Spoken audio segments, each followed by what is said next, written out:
Hello everyone. Hello बच्चा party, क्या हाल चाल, कैसे हो आप सारे के सारे बच्चे। बहुत बहुत स्वागत है एक बार फिर से आप सभी बच्चों का आपके अपने प्यारे से यूट्यूब चैनल जिसका नाम है फिजिक्स मैन। मैं उम्मीद करता हूँ आप सारे के सारे बच्चे एकदम स्वस्थ और एकदम मस्त होंगे और पूरे जोश पूरे एनर्जी के साथ में अपने नीट और जेईई मेंस के एग्जाम्स की तैयारियों के अंदर जुटे हुए होंगे, राइट। तो आज हम शुरू करने जा रहे हैं चैप्टर नंबर 13 न्यूक्लियस का एक बहुत ही प्यारा सा वन शॉट। और हर सेशन की तरह इस सेशन की शुरुआत में भी मैं चाहूँगा कि दो चीज़ें आप लोग मुझे फटाफट से कंफर्म कर दें कमेंट्स के अंदर। पहला, मेरी आवाज़ आप सभी लोगों को अच्छे से सुनाई दे रही है, और दूसरा, ये क्लास एकदम परफेक्ट दिखाई दे रही है। आवाज़ एकदम परफेक्ट होनी चाहिए, क्लास एकदम परफेक्ट होनी चाहिए, ये दोनों चीज़ें आप लोगों को चेक कर लेनी है। जो नए बच्चे हैं, रैंडमली इधर उधर कभी कभार मेरे वीडियोस जिनको मिल जाते हैं उनको ये वेबसाइट के बारे में बताना चाहूँगा, www.physicsman.in। इस वेबसाइट के ऊपर आपको मेरे सारे के सारे लेक्चर्स पीडीएफ एक सिस्टमेटिक वेल ऑर्गेनाइज्ड मैनर के अंदर मिल जाएंगे मोस्ट वांटेड सीरीज कोर्स के अंदर। तो आपको इस वेबसाइट को विजिट करना है और इसके ऊपर जो भी कोर्स आपको अच्छा लगे उस कोर्स को आपको ज्वाइन करके फिर सिस्टमेटिक ढंग से पढ़ाई करनी है, राइट। मोस्ट वांटेड जो कोर्स है उसके अंदर हम लोग थोड़ा यूनिक तरीके से पढ़ रहे हैं। हम लोग चैप्टर को उठाकर सबसे पहले उसको वन शॉट निपटाते हैं और हमारा प्रयास होता है कि हर वन शॉट जो है वो 2 घंटे से भी कम समय का हो ताकि हर बच्चा इस वन शॉट को देख पाए। तो आपने खूब सारे वन शॉट्स देखे भी होंगे। फिर ढेर सारी प्रैक्टिस करते हैं हम लोग हमारे न्यूमेरिकल प्रैक्टिस सेशंस के अंदर। तो डिपेंडिंग ऑन दी चैप्टर 1 या 2 या 3 न्यूमेरिकल प्रैक्टिस सेशंस मैं आपको करवाता हूँ, जिसमें मेरा प्रयास रहता है कि उस चैप्टर पर जितने भी अलग अलग तरीके के क्वेश्चंस बन सकते हैं वो सारे के सारे क्वेश्चंस मैं आपको सॉल्व करवाऊँ, और जो अच्छे क्वेश्चन हैं उनको मल्टीपल टाइम सॉल्व करवाऊँ ताकि जब आप एग्जाम देने जाओ तो एक भी क्वेश्चन ऐसा ना हो जो आपका देखा हुआ ना हो। और ये मेरी गारंटी है, जब आप एग्जाम देने जाओगे ना, मैं आपको गारंटी देता हूँ, अगर आपने मोस्ट वांटेड सीरीज से पढ़ाई करी है एक भी क्वेश्चन ऐसा नहीं होगा एग्जाम के अंदर जो आपका देखा हुआ नहीं होगा, राइट। तो ये एक सिंपल सा लेकिन बहुत ही इफेक्टिव आइडिया है और आप सिर्फ और सिर्फ 45 से 60 दिनों के अंदर पूरा का पूरा सिलेबस कंप्लीट कर सकते हो, बहुत ही अच्छे तरीके से। मतलब इतना अच्छे तरीके से कि जितना आप साल भर पढ़ के कर पाते उतना ही बेहतरीन तरीके से आप लोग इस सीरीज को कंप्लीट कर सकते हो, राइट। तो ये हमारी इस सीरीज का आइडिया है, इसलिए मैं कह रहा हूं कि सिस्टमेटिक ढंग से पढ़ना है, आप जाके इस कोर्स को ज्वाइन कर लो, राइट। फिलहाल शुरू करते हैं हमारा सेशन। कमेंट्स में एक बार चाहूंगा कि आप सभी लोग #फिजिक्समैन टाइप कर दें और अपनी कॉपी, अपना पेन, अपना दिमाग, फिलहाल के लिए तो इन तीनों चीज़ों की आवश्यकता है। चलो शुरू करते हैं हमारा आज का सेशन, ठीक है। तो सबसे पहले बात करते हैं कि सर न्यूक्लियस क्या होता है। इसके बारे में रदरफोर्ड ने हमें बता दिया था। एटम के अंदर एक बहुत छोटा सा वॉल्यूम जिसमें एटम का ऑलमोस्ट पूरा का पूरा मास और पूरा का पूरा पॉजिटिव चार्ज भरा हुआ होता है, उसको अपन कहते हैं स्ट्रक्चर को न्यूक्लियस। तो सर क्या न्यूक्लियस में पॉजिटिव चार्ज के अलावा भी कुछ और होता है? बिल्कुल होता है बेटा। पॉजिटिव चार्ज के अलावा न्यूक्लियस के अंदर होते हैं कुछ न्यूट्रल पार्टिकल्स जिनको कहा जाता है न्यूट्रॉन्स, ठीक है। और न्यूट्रॉन्स और प्रोटॉन्स का जो नंबर है उसके आधार पर आप जो न्यूक्लियस है उनको डिफरेंट डिफरेंट कैटेगरीज के अंदर डिवाइड कर सकते हो, राइट। तो जैसे सबसे पहली जो कैटेगरी है उनको कहा जाता है आपस में एक दूसरे के आइसोटोप्स कहा जाता है। अब आइसोटोप्स का मतलब क्या होता है कि आइसोटोप्स के अंदर जो नंबर ऑफ प्रोटॉन्स होते हैं, नंबर ऑफ प्रोटॉन्स जो होते हैं वो तो सेम होते हैं और नंबर ऑफ न्यूट्रॉन्स, ठीक है, ये डिफरेंट होते हैं। यानी कि आपका टोटल एटॉमिक मास नंबर ये आपको अलग अलग नजर आता है। एटॉमिक मास नंबर आपका डिफरेंट होता है। तो ऐसे न्यूक्लियस जो हैं वो आपस में एक दूसरे के आइसोटोप्स कहलाते हैं, ठीक है। अगर आप किसी न्यूक्लियस को रिप्रेजेंट करना चाहते हो तो न्यूक्लियस के लिए हम लोग एक सिंबल यूज करते हैं, ठीक है, और ये जो सिंबल है उसको लिखा जाता है Z, जो कि नंबर ऑफ प्रोटॉन्स को डिनोट करता है। फिर यहाँ पर जो भी उसका जो भी एलिमेंट है उसका जो भी सिंबल होगा वो यहाँ पर आ जाएगा, जैसे सोडियम के लिए Na, ऑक्सीजन के लिए O, इस तरीके से। और फिर ऊपर लिखा जाता है एक और नंबर जो कि एटॉमिक मास नंबर, मतलब total number of neutrons and plus total number of protons, इस नंबर को रिप्रेजेंट करते हैं।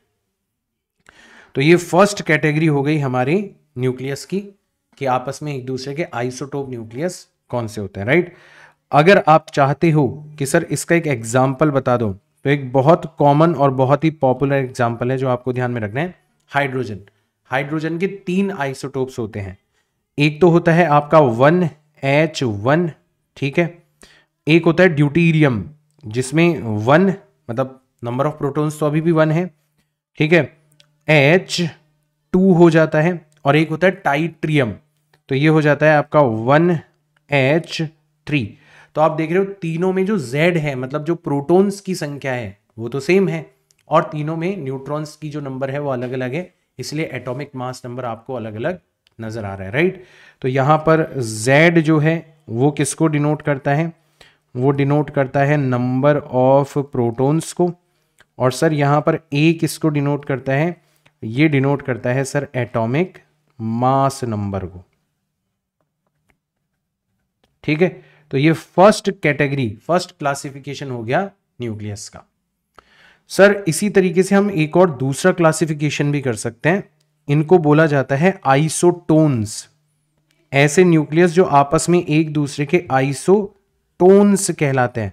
अब टोन्स में जहां पर P आता है वहां पर N आ रहा है भाई, आइसोटोप में जिस जगह पर P था, आइसोटोन्स इस वर्ड में वहां पर N आ रहा है। तो आप समझ जाना कि इसके अंदर क्या होने वाला है, इसके अंदर नंबर ऑफ न्यूट्रॉन्स जो हैं वो तो सेम रहने वाले हैं, ठीक है, और नंबर ऑफ प्रोटॉन्स जो हैं वो आपके अलग अलग रहने वाले हैं, ठीक है। तो इसके अंदर भी आप देखोगे तो आपका जो एटॉमिक मास नंबर है, एटॉमिक मास नंबर, ये आपको अलग अलग नजर आएगा, डिफरेंट डिफरेंट नजर आएगा, ठीक है। तो इसके भी बहुत सारे एग्जाम्पल है। जैसे एक एग्जाम्पल मैं आपको बताना चाहूंगा इसका, कि एक न्यूक्लियस है आपका 17 क्लोरीन 37, ठीक है, और एक न्यूक्लियस है आपका 19 पोटेशियम 39। इसके अंदर भी नंबर ऑफ न्यूट्रॉन्स कितने हैं, तो सर 37 में से 17 को माइनस कर देते हैं, कितने हो गए सर 20 हो गए। और इसके अंदर भी नंबर ऑफ न्यूट्रॉन्स कितने हैं सर 39 में से 19 को माइनस कर देते हैं, यहां पर भी कितने हो गए 20 हो गए। तो नंबर ऑफ न्यूट्रॉन्स यहां पर सेम है, इसका मतलब बात तो सही है, ये एक दूसरे के आइसोटोन्स हो जाएंगे, ठीक है। और लास्ट कैटेगरी जो है इसी तरीके से हम लोग डिफाइन कर सकते हैं, last category which is called isobars of each other. क्या कहेंगे, आइसोबार्स ऑफ ईच अदर। तो यहां पे ए आ रहा है लास्ट से, अगर थर्ड लेटर देखोगे ए का मतलब होता है एटॉमिक मास नंबर, राइट। तो यहां पर आपका एटॉमिक मास नंबर जो होगा, एटॉमिक मास नंबर, ये तो अब की बार क्या हो जाएगा, ये तो अब की बार सेम हो जाएगा। और नंबर ऑफ प्रोटॉन्स और न्यूट्रॉन्स जो है वो डिफरेंट डिफरेंट हो सकते हैं, है ना, हो सकता है सेम भी हो, बट आपको तो बस केवल और केवल एटॉमिक मास नंबर के ऊपर ध्यान देना है, वो आपका सेम होना चाहिए, ठीक है सर। तो इसके भी कुछ एग्जाम्पल्स अगर आप बता दोगे तो अच्छा होगा सर। तो इसका एग्जाम्पल आप ले सकते हो, एक न्यूक्लियस होता है आपका 11 सोडियम 22, ठीक है, और एक होता है आपका 10 नियॉन 22। तो दोनों के अंदर एटॉमिक मास नंबर जो है वो आपका 2022 है। तो ऐसे आप 3 अलग अलग कैटेगरीज के अंदर डिवाइड कर सकते हो आपके डिफरेंट टाइप ऑफ न्यूक्लियस को। तो सिंबल क्या होता है, सब कुछ हम लोगों ने एक बार यहां पर कवर कर लिया, ठीक। चलो एक बेसिक आइडिया हो गया हमारे पास में। अब अपन चलते हैं कि सर न्यूक्लियस के बारे में बात कर रहे हैं, तो न्यूक्लियस तो इतनी छोटी स्ट्रक्चर है और इतनी हल्की स्ट्रक्चर है, तो अगर हम मास को मेजर करने के लिए किलोग्राम नाम की यूनिट का यूज करेंगे तो वो तो बहुत बड़ी रह जाएगी। तो हम लोग एक छोटी यूनिट बनाते हैं यहाँ पर, जिसको कहा जाता है AMU। ठीक है, इसके बारे में अपन बात करते हैं। AMU का मतलब होता है यूनिफाइड यूनिट ऑफ मास, या फिर एटॉमिक मास यूनिट भी बोला जाता है इसको। ठीक है, इसको एटॉमिक मास यूनिट भी बोला जाता है, या फिर इसको यूनिफाइड यूनिट ऑफ मास भी बोला जाता है।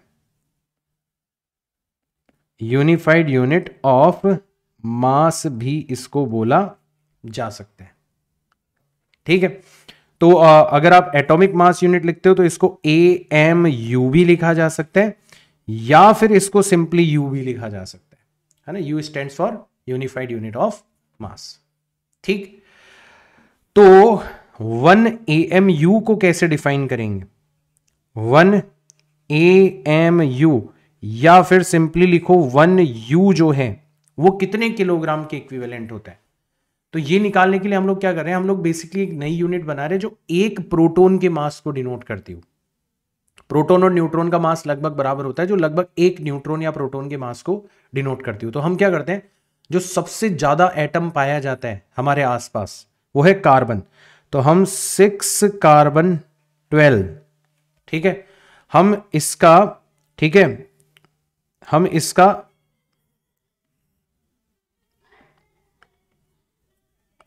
ठीक है मास ऑफ दिस एटम, हम सबसे पहले इस एटम का मास कैलकुलेट करते हैं 6C12। ठीक है ना। अब हमें पता है कि इसके अंदर 12 न्यूट्रॉन्स और प्रोटॉन्स है, तो हमें तो एक न्यूट्रॉन प्रोटॉन का मास चाहिए, तो हम इसको 12 से डिवाइड कर देते हैं। तो लगभग जो नंबर निकल के आता है वो होता है 1.66 इंटू 10⁻⁻27 किलोग्राम, -27 किलोग्राम। तुम सोचो किलोग्राम के कंपैरिजन में ये यूनिट कितनी छोटी है। ठीक है, तो अब अगर मान लो जैसे अब आप जानना चाहो कि ठीक है मास ऑफ प्रोटॉन कितना होता है, अभी आपको याद भी रख लेना है कि सर मास ऑफ प्रोटॉन कितना होता है। तो अगर किलोग्राम में लिखोगे तो ये हो जाता है 1.67262 मल्टीप्लाइड बाय 10⁻⁻27 किलोग्राम। तो आपको बार बार इतना बड़ा पावर और ये सब कुछ यूज करना पड़ेगा कैलकुलेशन के अंदर। वहीं अगर आप इसको U या AMU के अंदर लिखोगे तो ये हो जाता है 1.0073U, लगभग 1U ले सकते हो, बट एग्जैक्ट कैलकुलेशन करोगे तो 1.0073U ये आपका प्रोटॉन का मास हो जाएगा। इसी तरीके से कोई पूछे कि बताओ मास ऑफ न्यूट्रॉन कितना होता है, तो हल्का सा प्रोटॉन से ज्यादा होगा। कितना हल्का सा ज्यादा होगा? 1.67। यहां तक तो कुछ डिफरेंस पता ही नहीं चलेगा। फिर आएगा 493 मल्टीप्लाइड बाय 10⁻⁻27 किलोग्राम। और अगर आप इसको U के अंदर लिखोगे तो 1.00, यहां तक तो कोई डिफरेंस नहीं है, आखिरी में आ जाएगा 87U। ये आपके न्यूट्रॉन का मास हो जाता है, राइट। एंड सिमिलरली अगर आप चाहो तो इस यूनिट के अंदर मास ऑफ इलेक्ट्रॉन भी ध्यान रख सकते हो। तो इलेक्ट्रॉन का मास होता है 9.1 इंटू 10⁻⁻31 किलोग्राम। मतलब इलेक्ट्रॉन जो है वो न्यूट्रॉन और प्रोटॉन के कंपैरिजन में 1000 टाइम्स हल्का है। ठीक है, और आप चाहो तो इसका मास निकाल सकते हो। आप क्या करोगे, 9.1 इंटू 10⁻⁻31 किलोग्राम को किससे डिवाइड कर दोगे?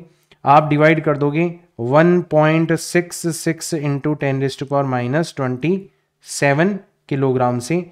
तो आपको जो भी मास निकल के आएगा वो यूनिफाइड यूनिट के अंदर मिल जाएगा। तो इससे आपने क्या सीखा कि जब भी किसी मास को U के अंदर कैलकुलेट करना है तो किलोग्राम में जो मास दिया हुआ रहता है उसको हम लोग 1.66 इंटू 10⁻⁻27 से डिवाइड कर देते हैं। हमारे पास में U यूनिफाइड यूनिट के अंदर मास आ जाता है।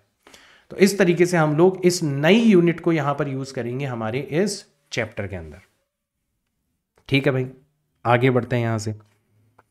सर न्यूक्लियस की साइज जो है वो किस चीज के ऊपर डिपेंड करती है? तो ऑब्वियसली न्यूक्लियस के अंदर न्यूट्रॉन्स मौजूद है और प्रोटॉन्स मौजूद है, जिनका जो टोटल नंबर है उसको एटॉमिक मास नंबर कहते हैं। तो न्यूक्लियस जो है वो न्यूट्रॉन का और प्रोटॉन का घर हो गया, इसीलिए दोनों को कंबाइंडली क्या कहते हैं अपन लोग, हम लोग कहते हैं न्यूक्लियॉन्स, ऐसे पार्टिकल्स जिनका घर न्यूक्लियस है। तो proton is also a nucleon and neutron is also a nucleon. ठीक है, तो सर किसी न्यूक्लियस में जितने ज्यादा न्यूक्लियॉन्स होंगे, मतलब उसका एटॉमिक मास नंबर जितना ज्यादा होगा, पक्का उस न्यूक्लियस की साइज भी उतनी ज्यादा होनी चाहिए। तो हमने जब इन्वेस्टिगेट किया तो हमने पाया कि बात तो सही है, लेकिन जो रिलेशन है वो थोड़ा सा यूनिक टाइप का था। ठीक है ना, हमने ये पाया कि जो रेडियस ऑफ न्यूक्लियस है, रेडियस ऑफ न्यूक्लियस जो है, ठीक है, आर, ये एटॉमिक मास नंबर पर डिपेंड तो करती है बट डायरेक्टली प्रोपोर्शनल नहीं होती। इसकी पावर 1/3 के डायरेक्टली प्रोपोर्शनल होती है, 1/3। ठीक है, यानी कि अगर आप एग्जैक्ट लिखना चाहो तो आप ऐसे लिख सकते हो कि जो आर होगा वो किसके इक्वल हो जाएगा, some constant R naught multiplied by A to the power 1/3। And यहां पर जो आर नॉट है it is a universal constant, इसकी वैल्यू होती है 1.2 इंटू 10⁻⁻15 फेम्टोमीटर, फेम्टोमीटर। ठीक है, मतलब 10⁻⁻15 को अपन क्या लिखते हैं, फेम्टोमीटर लिखते हैं। तो इसको आप ऐसे भी लिख सकते हो, 1.2 फेम्टोमीटर भी लिख सकते हो, या इसको फर्मी भी कहा जाता है, तो 1.2 फर्मी भी इसको लिखा जा सकता है। तो एक तो ये चीज आप लोगों को ध्यान रखनी है। ठीक है भाई, आ गया सबको समझ में? चलो भाई इसका कलर थोड़ा सा चेंज कर देते हैं। ठीक है, तो ये चीज एक तो आपको ध्यान में रखनी। अब अपन बात करते हैं कि चलो सर साइज के बारे में तो पता पड़ गया, अब अपन बात कर लेते हैं थोड़ा सा डेंसिटी के बारे में। ठीक है, कि सर डेंसिटी ऑफ न्यूक्लियस कितनी होगी। ठीक, तो सर डेंसिटी का मतलब क्या होता है, डेंसिटी का मतलब होता है मास। तो मास तो हो जाएगा atomic mass number multiplied by mass of proton और न्यूट्रॉन, दोनों का मास लगभग बराबर है ना, डिवाइडेड बाय वॉल्यूम। तो अगर स्फेरिकल स्ट्रक्चर माने तो 4/3 पाई रेडियस का क्यूब। अब रेडियस की जगह अपन क्या लिख सकते हैं, रेडियस की जगह अपन लिख सकते हैं a इंटू एम, तो ऊपर है, रेडियस की जगह अपन लिख सकते हैं 4/3 पाई आर नॉट, तो इसका तो क्यूब हो गया, और a की पावर 1/3 का क्यूब करोगी तो सीधा सीधा क्या रह जाएगा, a रह जाएगा। तो आपने देखा यार a से a तो कैंसिल आउट हो गया, तो यहां पर क्या आया, यहां पर आया 3 into M divided by 4 into pi into R naught का क्यूब। आप क्या देख रहे हो, ये तो एक कांस्टेंट मिल रहा है आपको, और इसकी वैल्यू होती है 2.29 into 10⁻17 kilogram per metre cube, and it is a constant. मतलब आप कोई सा भी न्यूक्लियस उठा लो, हर न्यूक्लियस की डेंसिटी आपको सेम मिलेगी, 2.29 into 10⁻17 kilogram per metre cube. दो चीजें नोटिस करने की है, पहली चीज तो ये नोटिस करने की है यहां से कि जो डेंसिटी ऑफ न्यूक्लियस है, it does not depend on A, ये एटॉमिक मास नंबर के ऊपर डिपेंड नहीं करती। पहली चीज हमें ये ध्यान रखनी। ठीक है, थोड़ा सा कुर्सी को ऊपर, ठीक है, ये एक पहली चीज हमें ध्यान में रखनी है। ठीक है भाई, एक तो ये चीज हमें ध्यान में रखनी है। दूसरी चीज कि ये जो डेंसिटी है ये बहुत ज्यादा है, it is one of the most dense structures in universe, most dense structures in universe. ठीक है, तो ये साइज और डेंसिटी। अब ऐसा क्यों होता है कि सर किसी न्यूक्लियस की जो डेंसिटी है वो क्यों यूनिफॉर्म होती है, भले ही आप किसी भी न्यूक्लियस के बारे में बात कर लो, ये अपने आप में एक बहुत बड़ा हिंट है जो कि हमें न्यूक्लियर फोर्स के बारे में बताना चाहता है कुछ ना कुछ। तो जब अपन न्यूक्लियर फोर्स के बारे में बात करेंगे तब मैं एक बार फिर से इस पॉइंट को मेंशन करूंगा आप लोगों के सामने, राइट। फिलहाल के लिए मैं चाहूंगा यहां से आगे बढ़ना। अब यहां से आगे हम बात करेंगे किसके बारे में, बाइंडिंग एनर्जी के बारे में, मास डिफेक्ट के बारे में, और बाइंडिंग एनर्जी किस चीज को रिप्रेजेंट करती है इस चीज के बारे में, ठीक है ना। तो सबसे पहले तो सर जो बाइंडिंग एनर्जी है, ठीक है, तो बाइंडिंग एनर्जी से भी पहले मैं आपको बताऊंगा कि मास डिफेक्ट क्या होता है, ठीक है। मास डिफेक्ट क्या होता है सबसे पहले मैं आपको ये बताना चाहूंगा। तो इसको डेल्टा एम से रिप्रेजेंट किया जाता है। सर इसका मतलब क्या होता है, इसका मतलब ये होता है कि मान लो कोई न्यूक्लियस है ना। तो सर न्यूक्लियस है तो उसके अंदर कितने प्रोटॉन्स होंगे, तो सर Z तो उसके अंदर प्रोटॉन्स होंगे। तो सारे प्रोटॉन्स का टोटल मास कितना हो जाएगा, sir Z multiplied by mp। फिर आपसे कोई पूछे कितने न्यूट्रॉन्स होंगे, तो सर एटॉमिक मास नंबर में से हम Z को माइनस कर देंगे, इतने नंबर ऑफ न्यूट्रॉन्स होंगे। इसको हमने किससे मल्टीप्लाई कर दिया, मास ऑफ न्यूट्रॉन से मल्टीप्लाई कर दिया। तो आप कहोगे कि सर हमारे हिसाब से अगर हम कैलकुलेट करें तो किसी न्यूक्लियस का मास इतना होना चाहिए इतना, कोई गलती नहीं है इसमें। न्यूक्लियस के अंदर प्रोटॉन से आपने प्रोटॉन्स का मास ले लिया, न्यूट्रॉन से न्यूट्रॉन्स का मास ले लिया, राइट। लेकिन जब आप एक्चुअल में कैलकुलेट करते हो मास को, राइट, जब आप एक्चुअल में न्यूक्लियस के मास को मेजर करते हो विथ स्पेक्ट्रोमीटर, है ना, न्यूक्लियस के मास को मेजर करने के लिए जिस डिवाइस का यूज किया जाता है that is known as spectrometer. So this is measured mass, ठीक है, दिस इज मेजर्ड मास। आपने एक्चुअल में मास को मेजर किया, जैसे तोलते हैं ना अपन वैसे, ठीक है। And this one is calculated mass, this is calculated mass. तो आप देखते हो कि यार ये दोनों बिल्कुल सेम नहीं होते, इनमें हल्का सा डिफरेंस होता है, हल्का सा। जो आपका कैलकुलेटेड मास है ना, भले ही आप कोई सा भी न्यूक्लियस उठा लो, वो मेजर्ड मास से ज्यादा होता है, हल्का सा ज्यादा होता है। पहले हमको लगा कि हमारे इंस्ट्रूमेंट्स में कुछ गलती है, लेकिन ये एक पैटर्न को फॉलो करता है और फिर इसका कारण भी हमें पता चला कि ऐसा क्यों होता है। तो ये जो डिफरेंस है, this difference is known as mass defect, ठीक है सर।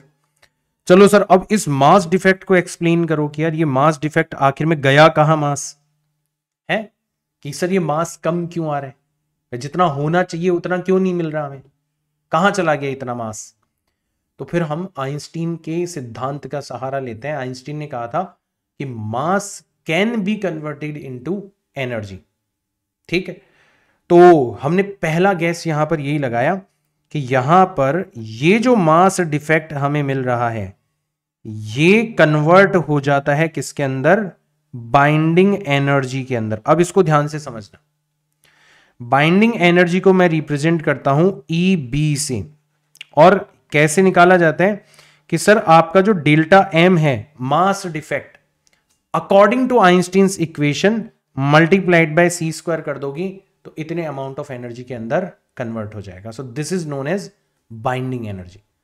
अब सर ये बाइंडिंग एनर्जी कहां रिलीज हुई, ठीक है ना, ये मास इतनी एनर्जी में कन्वर्ट होकर कहां पर चला गया, तो ये चला गया when nucleus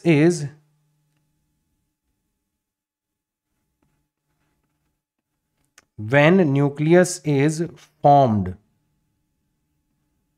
ठीक है, this much amount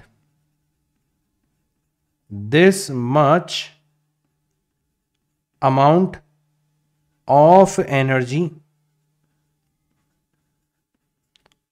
energy is released।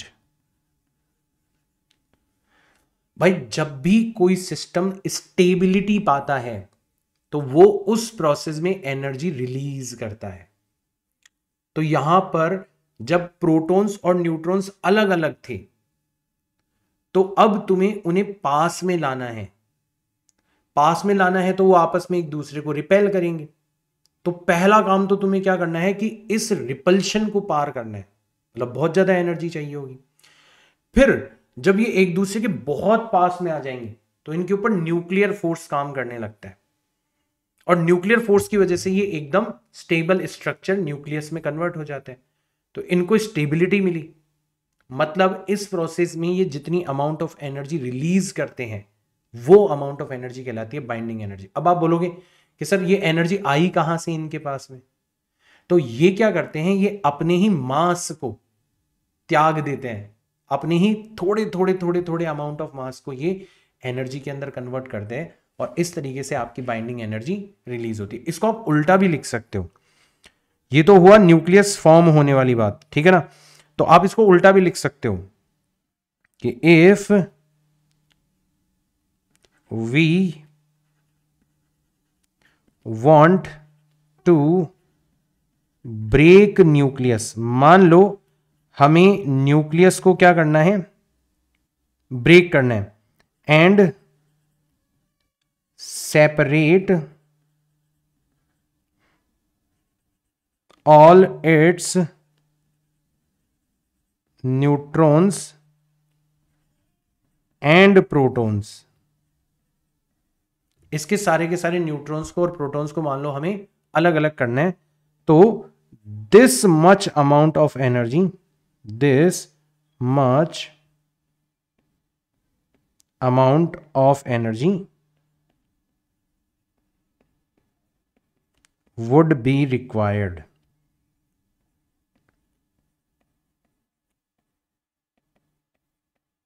ये एक बहुत इंपॉर्टेंट चीज हमारे हाथ में लगी। तो दोनों ही तरीके से आप बाइंडिंग एनर्जी को डिफाइन कर सकते हो, यूज कर सकते हो। न्यूक्लियस के फॉर्म होते समय कितनी एनर्जी रिलीज हुई आप ऐसे भी डिफाइन कर सकते हो, और जब आप न्यूक्लियस को तोड़ना चाहोगे तो तोड़ने के लिए कितनी एनर्जी रिक्वायर्ड होगी, आप इस तरीके से भी बाइंडिंग एनर्जी को डिफाइन कर सकते हो, ठीक है ना। साथ ही साथ में यहां पर एक नई यूनिट ऑफ मास भी आपको मिलती है, ठीक है, एक न्यू यूनिट ऑफ मास भी आपको मिलती है। आपका जो 1U होता है ना, जब उसको आप एनर्जी में कन्वर्ट करोगे तो ये आता है लगभग 931.5 ऑलमोस्ट, ठीक है, इतने मेगा इलेक्ट्रॉन वोल्ट एनर्जी के इक्विवेलेंट होता है। तो divided by C square, units को सेम रखने के लिए, so this can also be use as the new unit of mass, what, mega electron volt per C square. जैसे मान लो आपसे कोई कहे, जैसे मान लो आपसे कोई कहे कि find how much energy is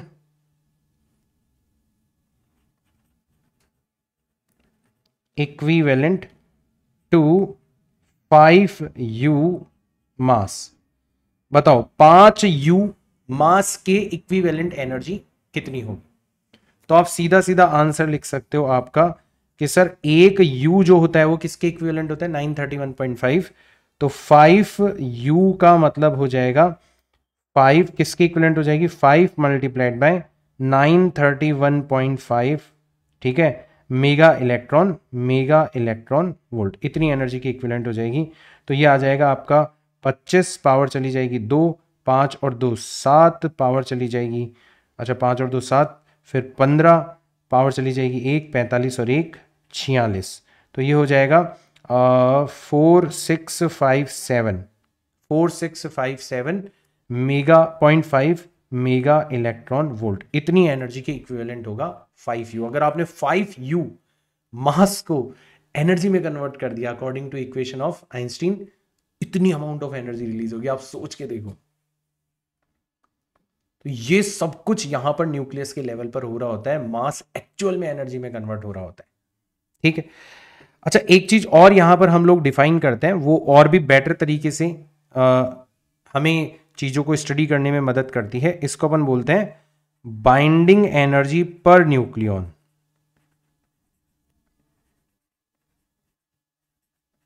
binding energy per nucleon, ठीक है ना।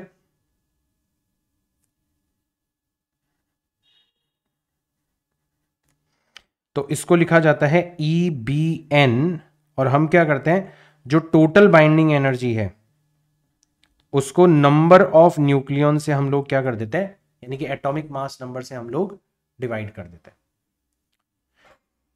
तो ये और भी बेटर क्वांटिटी हो गई, क्योंकि अब ये हर न्यूक्लियन के बारे में बात कर रही है कि हर न्यूक्लियन को अगर हमें अलग करना है न्यूक्लियस से तो उसको कितनी एनर्जी देनी पड़ेगी for each and every individual nucleon. अब ये जो चीज मैंने आपको बताई है ना बेटा, ये चीज बहुत ज्यादा इंपॉर्टेंट है, ठीक है। इसको एक बार गौर से देख लो, क्योंकि ये मैं अब भर भर के यूज करने वाला हूं हमारे आगे के डिस्कशन के अंदर, ठीक है। यहां तक की चीजें एक बार फटाफट से देख लो जल्दी से, और फिर अपन आगे यूज करने वाले हैं इसका।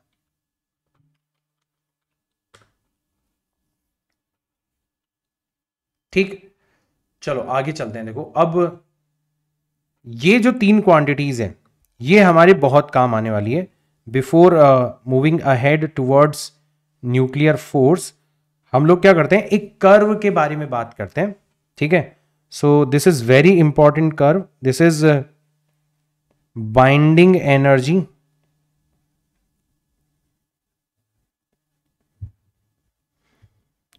पर न्यूक्लियन, मतलब EBN वर्सेस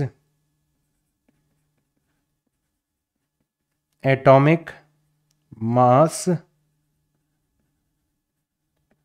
नंबर ग्राफ। और ये हमारे लिए बहुत ज्यादा इंपॉर्टेंट है। हमने क्या करा, हमने जितने भी दुनिया में न्यूक्लियस पाए जाते हैं, जितने भी अभी तक हम लोगों ने खोजे हैं, हमने सबके साथ में एक्सपेरिमेंट करा, ठीक है। हमने सबके लिए बाइंडिंग एनर्जी पर न्यूक्लियन को कैलकुलेट किया, है ना। एक्सपेरिमेंट करके पता लगाया कि कितनी बाइंडिंग एनर्जी पर न्यूक्लियन हमें रिक्वायर्ड होगी for each and every nucleus available out there, for each and every nucleus, ठीक है। और हमने एक ग्राफ प्लॉट किया। अब क्यों प्लॉट किया वो मैं आपको बताता हूं। हम ये जानना चाहते थे कि सबसे ज्यादा स्टेबल न्यूक्लियस कौन से। तो हमने देखा कि हमारा जो ग्राफ है वो हमें काफी सारी चीजें बता के जाता है, काफी सारी चीजें। देखो ग्राफ कैसा होता है, तो ग्राफ ऐसा होता है कि सर जो बहुत छोटे न्यूक्लियस हैं उनकी बाइंडिंग एनर्जी पर न्यूक्लियन बहुत कम होती है, क्योंकि उनमें नंबर ऑफ न्यूक्लियंस भी बहुत कम होते हैं, तो कुछ खास एनर्जी रिलीज नहीं होती। फिर आपको ये कुछ ऐसे फ्लक्चुएट होते हुए नजर आती है छोटे न्यूक्लियस के लिए, ठीक है। फिर लगभग ये जो आपका एटॉमिक मास नंबर है ये है 30। तो सर 30 तक तो ये काम चलता रहता है कि नंबर बाइंडिंग एनर्जी पर न्यूक्लियन कम भी है और बहुत फ्लक्चुएट भी हो रही है, कभी ज्यादा कभी कम, कभी ज्यादा कम कभी कम, इस तरीके से। फिर उसके बाद में ऑलमोस्ट ये हो जाती है कांस्टेंट, ऑलमोस्ट कांस्टेंट हो जाती है। देखो अच्छा, यहां पर भी बिल्कुल पीक पर पहुंचोगे ना आप कि सबसे हाईएस्ट किसके लिए होगी, तो ये आपका एटॉमिक मास नंबर होता है 56, ठीक है। यहां पर एग्जैक्टली होता है आपका फेरस 56, इसके आसपास निकल एंड कोबाल्ट होते हैं। तो इस न्यूक्लियस की जो बाइंडिंग एनर्जी पर न्यूक्लियन है इस पर्टिकुलर न्यूक्लियस की, वो सबसे ज्यादा होती है, कितनी, 8.75 मेगा इलेक्ट्रॉन वोल्ट, इतनी होती है। और लगभग ये बाइंडिंग एनर्जी पर न्यूक्लियन जो है ना ये कांस्टेंट बनी रहती है, कांस्टेंट बनी रहती है, कांस्टेंट बनी रहती है। कब तक, जब तक आप पहुंच जाते हो atomic mass number A is equal to 170 पर, और फिर उसके बाद में इसके अंदर ड्रॉप आना स्टार्ट हो जाता है, ठीक है, इस तरीके का स्टीप ड्रॉप आ जाता है। तो इस ग्राफ को देखकर हमें क्या समझ में आया, इस ग्राफ को देखकर हमें समझ में ये आया, पॉइंट नंबर 1, कि सर पहली चीज जो हमें यहां से समझ में आई कि अगर आपका एटॉमिक मास नंबर 30 से कम है, ठीक है, इसका मतलब आपका जो न्यूक्लियस है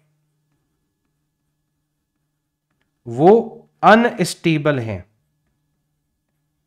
तो जो छोटे छोटे न्यूक्लियस होते हैं ना वो अनस्टेबल होते हैं, और ये स्टेबिलिटी पाने के लिए क्या कर सकते हैं, आपस में फ्यूज हो सकते हैं, ठीक है ना। To achieve stability they can fuse and form a mid-ranged stable nucleus. ऐसा हो सकता है कि छोटे छोटे न्यूक्लियस जो है वो आपस में फ्यूज हो जाएं और मिड रेंज जहां पर आपको स्टेबिलिटी ज्यादा मिल रही है वैसा कोई आपका नया न्यूक्लियस बना ले। So this process is known as nuclear, this process is known as nuclear fission. इसको क्या कहते हैं अपन, न्यूक्लियर फिजन कहते हैं। तो छोटे न्यूक्लियस के पास में तो ये रास्ता है कि वो फ्यूज होकर बड़ा न्यूक्लियस बना सकते हैं। साथ ही साथ में आपने देखा कि सर अगर मान लो आपका एटॉमिक मास नंबर 170 से ज्यादा है तो भी वही समस्या, तो भी आपका जो न्यूक्लियस है वो अनस्टेबल होने वाला है। तो यहां पर भी आपका न्यूक्लियस जो है वो अनस्टेबल हो गया।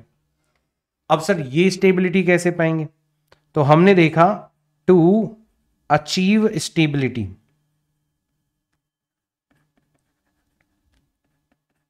अगर इनको स्टेबिलिटी पानी है they can break into two और more mid ranged stable nuclei, ठीक है। और ये प्रोसेस जो होती है बड़े न्यूक्लियस के टूटने की ये कहलाती है न्यूक्लियर फ्यूजन। अरे यार मैंने उल्टा लिख दिया, ऊपर ऊपर आएगा फ्यूजन, फ्यूज होना, फ्यूजन, ठीक है ना। आप लोग भी सोच रहे होंगे कि सर का दिमाग कहाँ है। और ये कहलाती है टूटना, टूटने का मतलब होता है न्यूक्लियर फिजन, ठीक है। एक और रास्ता होता है स्टेबिलिटी पाने का इनके पास में, ठीक है। एक और रास्ता होता है टू एमिट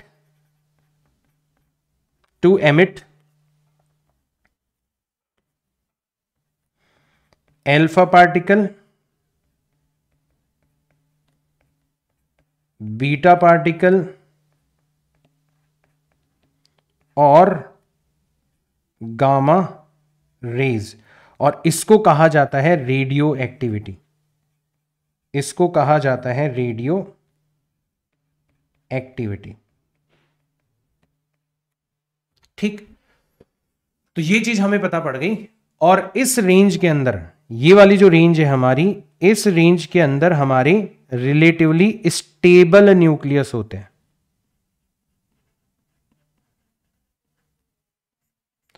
और सबसे ज्यादा स्टेबल कोई पूछे तो सबसे ज्यादा, दुनिया का सबसे ज्यादा स्टेबल न्यूक्लियस जो है ये है, सबसे ज्यादा स्टेबल न्यूक्लियस जो है वो है आपका फेरस 56। इसीलिए देखो कि मान लो आपने टेम्परेचर बहुत ज्यादा हाई कर दिया, प्रेशर बहुत ज्यादा हाई कर दिया, तो हर न्यूक्लियस जो है वो कन्वर्ट होते होते होते होते होते होते होते अंत में सबसे ज्यादा स्टेबल कौन होता है, फेरस 56, उसमें कन्वर्ट हो जाएगा। इसलिए आप देखते हो कि जितने भी प्लैनेट्स होते हैं, स्टार्स होते हैं, उनकी जो कोर होती है, कोर मतलब जहां पे टेम्परेचर और प्रेशर सबसे ज्यादा हाई है, वो नॉर्मली निकल और फेरस जैसे मेटल से बनी हुई होती है। क्यों? क्योंकि ये सबसे ज्यादा स्टेबल न्यूक्लियस होते हैं, इनकी बाइंडिंग एनर्जी पर न्यूक्लियन सबसे ज्यादा होती है, ठीक। तो ये चीज आप लोगों को यहां से पता चल गई।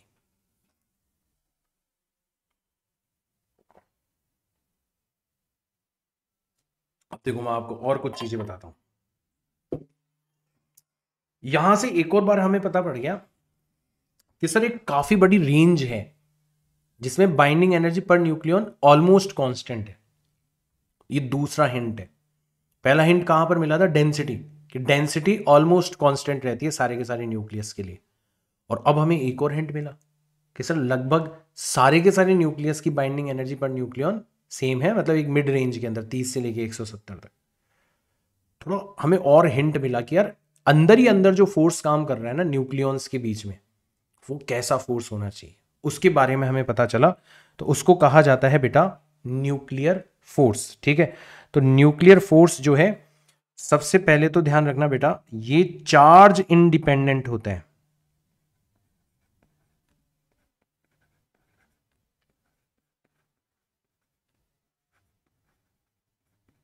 ठीक है, मतलब ये प्रोटॉन और प्रोटॉन के बीच में भी वर्क करते हैं, ये प्रोटॉन और न्यूट्रॉन के बीच में भी वर्क करते हैं। ठीक है, और ये न्यूट्रॉन और न्यूट्रॉन के बीच में भी वर्क करता है। आया समझ में? चार्ज इंडिपेंडेंट होता है, चार्ज का कोई फर्क नहीं पड़ता।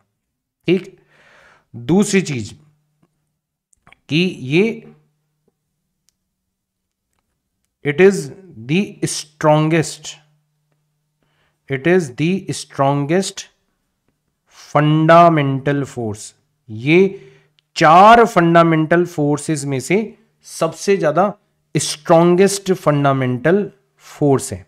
चार कौन कौन से होते हैं? Gravitational force, electromagnetic force, nuclear force जिसको अपन स्ट्रॉन्ग न्यूक्लियर फोर्स भी बोलते हैं, एंड एक होता है वीक न्यूक्लियर फोर्स जिसके बारे में हम लोग हायर क्लासेस के अंदर पढ़ेंगे। तो अभी हम स्ट्रॉन्ग न्यूक्लियर फोर्स की बात कर रहे हैं, which is strongest among all the fundamental forces, but having shortest range. But इसकी रेंज जो होती है वो सबसे छोटी होती है। कितनी छोटी होती है? तो ये बस न्यूक्लियस के अंदर अंदर ही काम करता है, तो अप टू 10⁻⁻14 मीटर, इस रेंज में ही काम करता है, इस रेंज के अंदर ही ये फोर्स काम करता है। तो है सबसे ज्यादा स्ट्रांग, बट इसकी रेंज सबसे कम है। ठीक, चलो भाई, सबसे ज्यादा स्ट्रांग है, इसीलिए जैसे आप इसके इन्फ्लुएंस में आ जाओगे तो सबसे ज्यादा एनर्जी आपको रिलीज होते हुए नजर आएगी, सबसे ज्यादा स्टेबिलिटी आपको प्राप्त होते हुए नजर आएगी, और सबसे छोटी रेंज का ये फोर्स होता है। और क्या ध्यान रखना है सर इसके बारे में? इसके बारे में हमें ध्यान रखना है कि ये जो फोर्स होता है, ठीक है ना, it is attractive, mostly it is attractive, ठीक है ना, but it can also B repulsive if distance between nucleons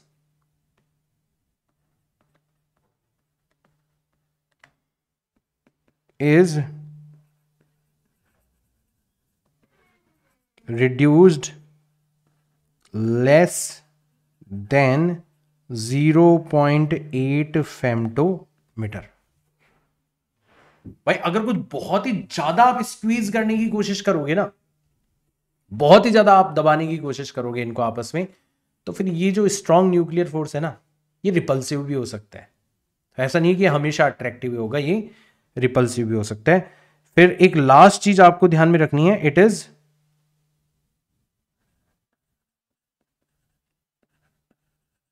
saturated in nature. Saturated in nature का मतलब क्या होता है कि एक न्यूक्लियॉन जो है, a nucleon only interacts with few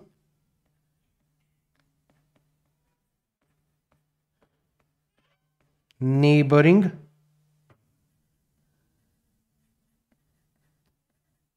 nucleons and rest remains unaffected। अब देखो इसको थोड़ा ध्यान से समझना। मान लो एक इलेक्ट्रॉन है। अब एक इलेक्ट्रॉन के पास में आपने 3 प्रोटॉन रखे हुए हैं। क्या इलेक्ट्रॉन तीनों प्रोटॉनों को अट्रैक्ट करेगा?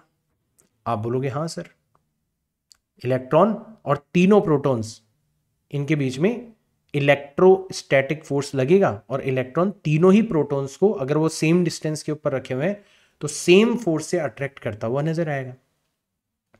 अगर मान लो 3 प्रोटॉन नहीं है, मान लो 1000 प्रोटॉन है, सारे के सारे इक्वल डिस्टेंस के ऊपर रखे हुए इलेक्ट्रॉन से, तो ऐसा थोड़ी ना है कि इलेक्ट्रॉन थक जाएगा कि यार 10 प्रोटॉन्स के ऊपर फोर्स लगा लिया भैया, बहुत हो गया, चलो भाई शांत हो जाओ। नहीं, इलेक्ट्रोस्टैटिक फोर्स का नेचर अनसैचुरेटेड होता है। आप जितने ज्यादा प्रोटॉन्स रखोगे ना, हर प्रोटॉन के ऊपर इक्वल अमाउंट ऑफ फोर्स लगेगा, अगर हर प्रोटॉन इक्वल डिस्टेंस के ऊपर रखा हुआ है, भले नंबर ऑफ प्रोटॉन्स कितने भी हो। इसको अपन बोलते हैं अनसैचुरेटेड नेचर। लेकिन आपका जो न्यूक्लियर फोर्स है ना, वो सैचुरेटेड इन नेचर होता है। मतलब एक न्यूक्लियन अपने आसपास के कुछ न्यूक्लियन से ही इंटरेक्ट करता है, उन्हीं के ऊपर फोर्स लगाता है और फिर काम खत्म। फिर उसके बाद में जितने भी न्यूक्लियंस होंगे उनके ऊपर कोई भी फोर्स नहीं लगेगा, वो सारे के सारे अनअफेक्टेड रहेंगे। सो this is very very important and that's why, ठीक है, यही हमें बार बार इशारा कर रहा था कि इसीलिए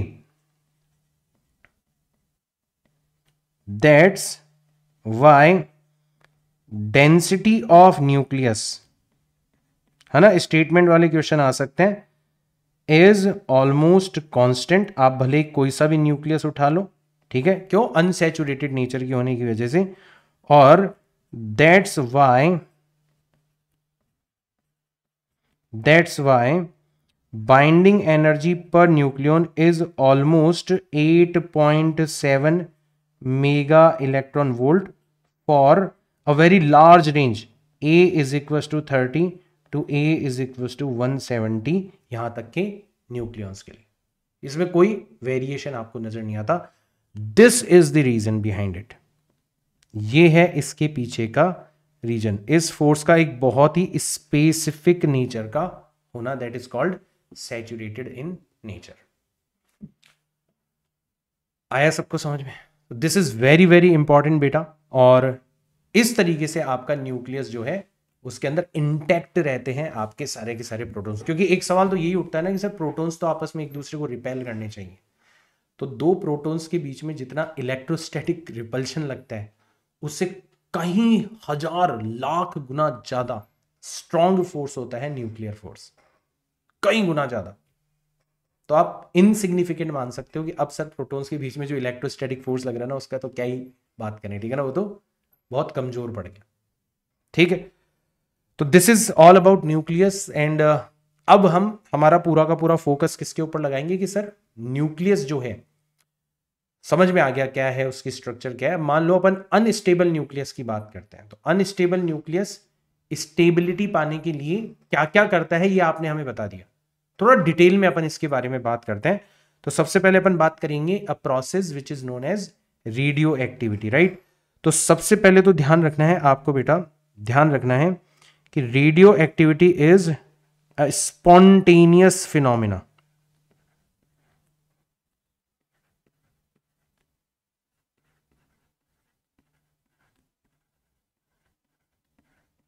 ये आपको ध्यान में रखना है। स्पॉन्टेनियस का मतलब क्या हुआ कि कब कौन सा न्यूक्लियस रेडियो एक्टिव डिके करने वाला है, इसको कोई प्रिडिक्ट नहीं कर सकता। It can not be predicted, ठीक है। इसका मतलब क्या हुआ? इसका मतलब ये हुआ कि which nucleus is going to be decayed cannot be predicted।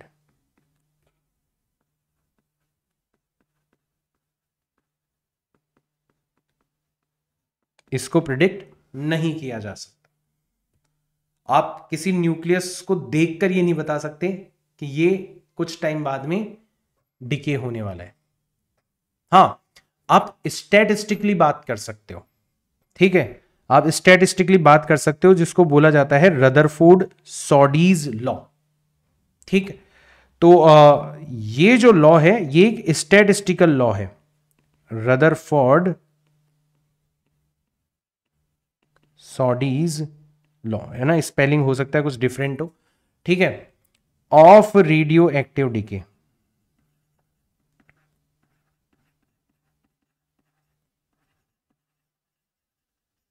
ठीक है, मैं एक बार स्पेलिंग चेक कर लेता हूँ भाई, मुझे भी याद रह जाएगी फिर हमारे सोडी भाई साहब जी की स्पेलिंग क्या है। अरे यार क्या, अरे यार क्या हो रहा है ये बार बार।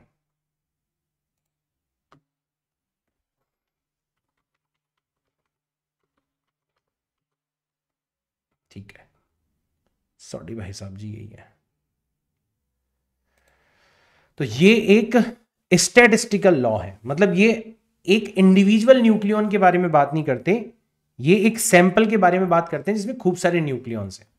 तो ये लॉ क्या कहता है, ये कहता है कि आपके न्यूक्लियॉन्स के नंबर, एन क्या है, नंबर ऑफ न्यूक्लियॉन्स है जो एक्टिव न्यूक्लियॉन्स है, एक्टिव न्यूक्लियस है, ठीक है ना, तो उनमें कितना तेजी से बदलाव आ रहा है, ठीक है ना, इसको रेट ऑफ डिके भी बोला जाता है। ठीक है, तो ये जो रेट ऑफ डिके होती है, ऑब्वियसली नंबर ऑफ न्यूक्लियस जो है वो घट रहे हैं तो नेगेटिव होगी। ठीक है, times some constant, some constant, this is known as decay constant और disintegration constant, multiplied by active number of nucleus at that particular time. खुद उस टाइम पर कितने एक्टिव न्यूक्लियस है, जितने ज्यादा एक्टिव न्यूक्लियस होंगी रेट भी उतनी ही ज्यादा होगी। ठीक है ना, तो this is called rate of decay.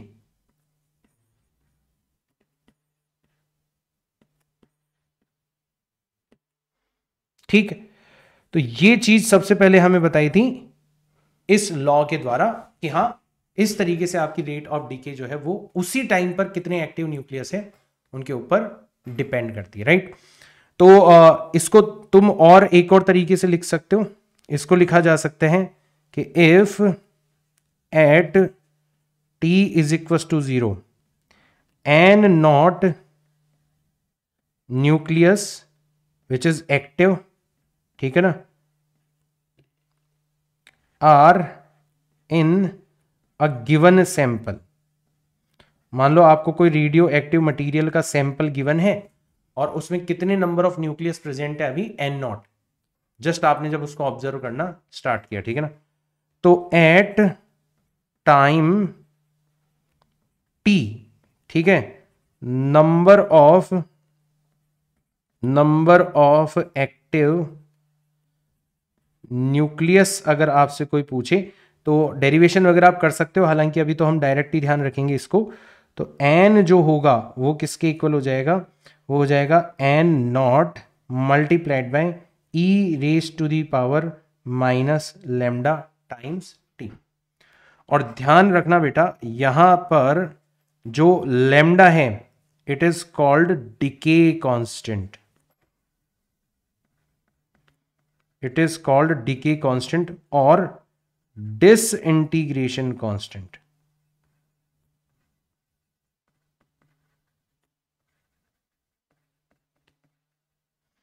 ठीक है, टाइम के साथ मिलके ई की पावर में पक्का इसकी जो एस आई यूनिट है, पक्का इसकी एस आई यूनिट जो है वो क्या होनी चाहिए, वो होनी चाहिए टाइम इनवर्स या फिर सेकंड इनवर्स होनी चाहिए। ठीक है, अच्छा ये जो पॉजिटिव रेट है आपकी, मतलब dn डिवाइडेड बाय dt का अगर आप मॉड्यूलस ले लोगे, सो दिस इज कॉल्ड एक्टिविटी। इस क्वांटिटी को अपन क्या कहते हैं, एक्टिविटी, मतलब माइनस साइन हटा दो। और इस एक्टिविटी की जो एस आई यूनिट होती है ना, ये कई बार पूछ लिया जाता है, इसकी एस आई यूनिट जो होती है वो होती है बैकेरल। ठीक है, और एक और यूनिट होती है इसकी, इसको क्यूरी भी कहा जाता है, ठीक है। तो एक तो हो गई आपकी बैकरल, अगेन मैं स्पेलिंग देख लेता हूं पहले भाई, ठीक है, हेनरी बैकरल, हाँ ठीक है। तो it's SI unit is called BECQUEREL, इसका सिंबल होता है BQ, ये होती है इसकी एसआई यूनिट, ठीक है। तो ये चीज आप लोगों को ध्यान में रखनी है। इसकी एक और यूनिट होती है, बड़ी यूनिट होती है, लार्ज यूनिट होती है, जिसको अपन क्यूरी कहते हैं, क्यूरी, जस्ट नाम ध्यान रख लो, ऐसे तो कोई पूछेगा नहीं, तो ये चीज आप लोगों को ध्यान में रखनी है, ठीक है ना। तो चलो भाई, ये भी हमें पता पड़ गया, ठीक है। तो अब अगर आप ग्राफ के ऊपर ड्रॉ करना चाहोगे ना इस चीज को, तो आप कुछ इस तरीके से ग्राफ के ऊपर ड्रॉ कर सकते हो, और मैं थोड़ा सा और फर्दर इसमें कुछ चीजें ऐड करना चाहूंगा। तो अगर आप ग्राफ बनाना चाहोगे, ठीक है ना, तो एक तरफ आपने ड्रॉ किया है नंबर ऑफ न्यूक्लियस, कितने एक्टिव न्यूक्लियस प्रेजेंट है, और दूसरी तरफ आपने ड्रॉ किया है टाइम टी को, ठीक है। तो शुरुआत कहां से होगी, शुरुआत यहां से होगी, सब नंबर ऑफ एक्टिव न्यूक्लियस कितने हो जाएंगे, n नॉट, और फिर ये एक्सपोनेंशियली डिक्रीज होते चले जाएंगे। तो एक्सपोनेंशियली डिक्रीज होते चले जाएंगे, होते चले जाएंगे, होते चले जाएंगे, होते चले जाएंगे, और होते होते होते होते इनफाइनाइट पर जाकर, होते होते इनफाइनाइट पर जाकर ये आपको डिक्रीज होते होते होते होते होते होते इनफाइनाइट पर जाकर ये आपको जीरो होते हुए नजर आएंगे। और जो आखिरी न्यूक्लियस होगा ना, जो डिसइंटीग्रेट होगा, उसको टाइम कितना लगेगा, अभी से इनफाइनाइट टाइम लगेगा, राइट। एक यहां पर बहुत इंपॉर्टेंट टाइम होता है जब आपके नंबर ऑफ न्यूक्लियस जो है वो घटकर आधे रह जाते हैं, है ना, कितने रह गए, n नॉट डिवाइडेड बाय 2 रह गए। तो ये जो टाइम है ये कहलाता है आपका हाफ लाइफ, हाफ लाइफ कहलाता है, ठीक है भाई, ठीक है। तो ये चीज आप लोगों को ध्यान में रखनी है। तो अगर आप हाफ लाइफ की फॉर्मेट में लिखना चाहोगे तो आप ऐसे भी लिख सकते हो कि आपका n अपॉन n नॉट जो होगा वो किसके इक्वल हो जाएगा, 1 डिवाइडेड बाय 2 की power given time divided by half life. यानी कि अगर आप एक हाफ लाइफ के बराबर रखोगे स्मॉल टी को, तो 1/2 की पावर 1 हो जाएगी, मतलब n हो जाएगा आपका n नॉट डिवाइडेड बाय 2। दो हाफ लाइफ के बराबर रखोगे तो फिर आपका n हो जाएगा n नॉट डिवाइडेड बाय 4, ठीक है। तो ऐसे हर हाफ लाइफ जितना टाइम पीरियड गुजरने पर आपका सैंपल जो है वो आधा होता चला जाता है। तो ये आपका और भी इंपॉर्टेंट फॉर्मूला हो गया, इसको हम ज्यादा यूज करेंगे न्यूमेरिकल्स के अंदर। अब हाफ लाइफ और डिसइंटीग्रेशन कांस्टेंट है ना, ये आपस में रिलेटेड होते हैं, दोनों में से कोई सी भी एक चीज दे दे, दूसरी चीज आप आसानी से कैलकुलेट कर सकते हो। आप बता सकते हो कि सर जो हाफ लाइफ होती है वो होती है 0.693 डिवाइडेड बाय लैम्डा के इक्वल। इसको आप ऐसे भी लिख सकते हो, it is nothing but log base E2 divided by lambda, ऐसे भी आप लिख सकते हो। और एक लास्ट चीज जो कि आपको ध्यान में रखनी है वो है mean life.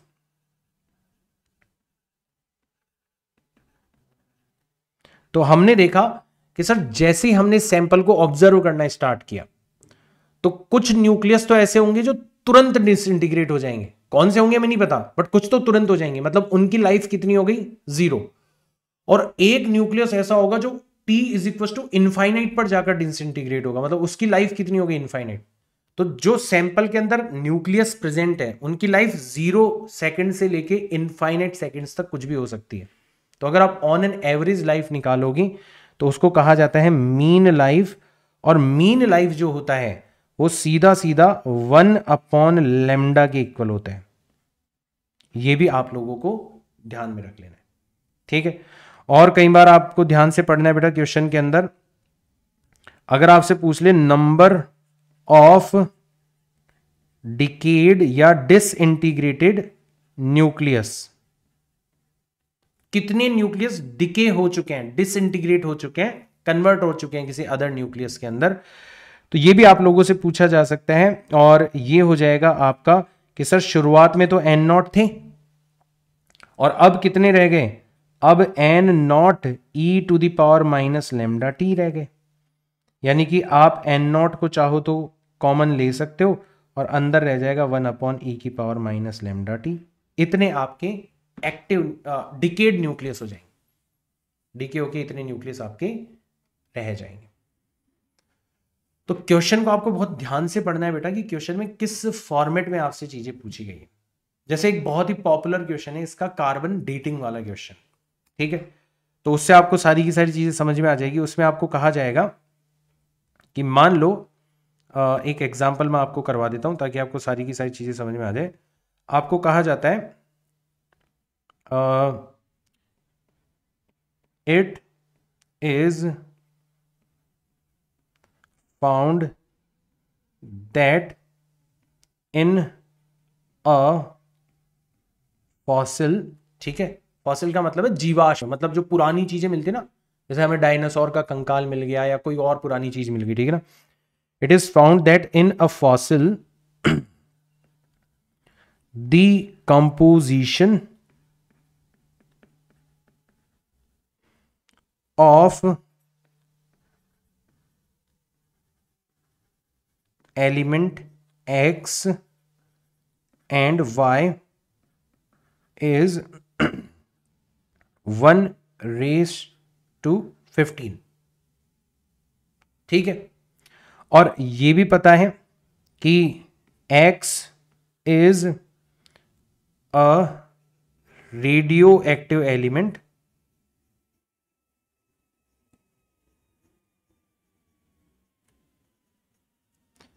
which decays into Y with half life 80 years, ठीक है। आपको बताना है फाइंड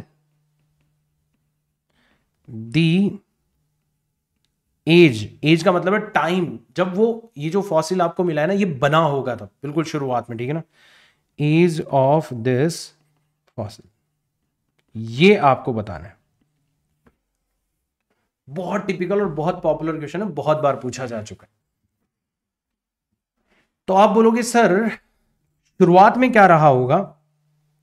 बिल्कुल, अगर बिगिनिंग की बात करें,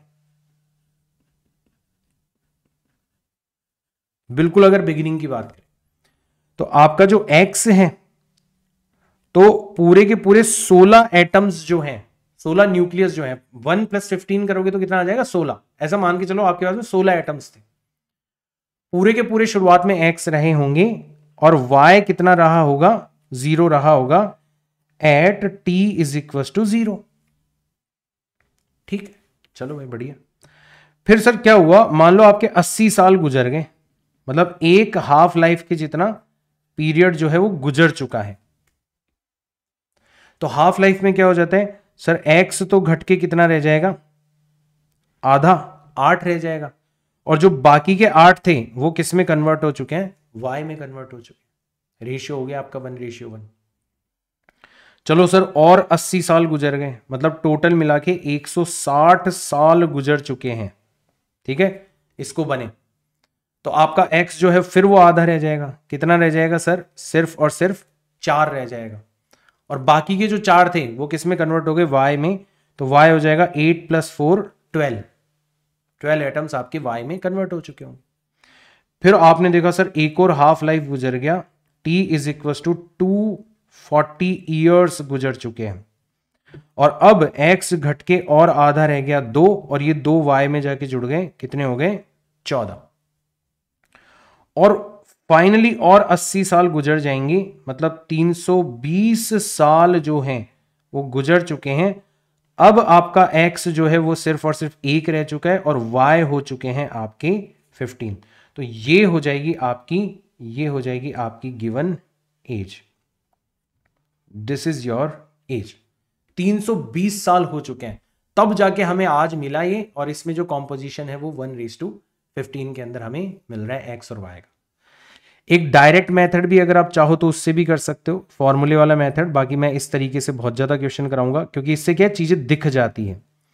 डायरेक्ट मेथड में क्या है, आप ऐसा ले सकते हो कि एन नॉट जो रहा होगा वो शुरू में 16 रहा होगा, और अभी जो एक्टिव एलिमेंट है वो कितना है 1, एक्स तो 1 ही है। तो आपने एक फॉर्मूला पढ़ा था कि एन अपॉन एन नॉट जो होता है वो 1 डिवाइडेड बाय 2 की power T upon half life, मतलब 80 साल के बराबर हो जाना चाहिए। अब एन अपॉन एन नॉट का मतलब क्या हो गया, 1 डिवाइडेड बाय 16, जिसको आप 1 डिवाइडेड बाय 2 की पावर 4 लिख सकते हो, और ये हो जाएगा आपका 1 डिवाइडेड बाय 2 की पावर टी अपॉन 80 ईयर्स के इक्वल। तो बेस तो सेम है, यानी कि टी अपॉन 80 जो होगा वो 4 के इक्वल हो जाएगा, मतलब टी हो जाएगा 320 साल के इक्वल। ऐसे भी आप टाइम निकाल सकते हो। वेरी टिपिकल क्वेश्चन, और ऐसे अपन बहुत सारे क्वेश्चंस करेंगे, चिंता मत करो। मैंने जस्ट केवल एक एग्जांपल के तौर पर करवाया, बाकी न्यूमेरिकल प्रैक्टिस सेशन जिंदाबाद है ही।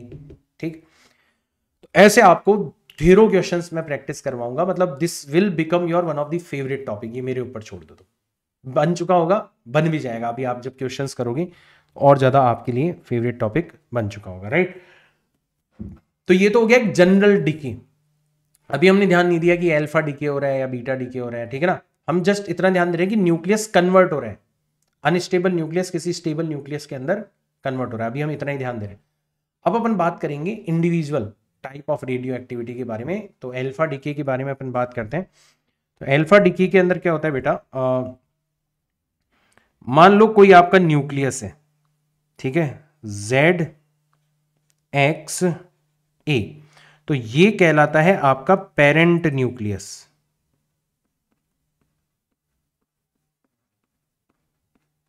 ठीक, अब ये न्यूक्लियस क्या होता है, अनस्टेबल है। तो स्टेबिलिटी पाने के लिए ये न्यूक्लियस क्या करता है, एक हीलियम का जो न्यूक्लियस है उसको एमिट कर देता है, उसको अपन बोलते हैं एल्फा पार्टिकल।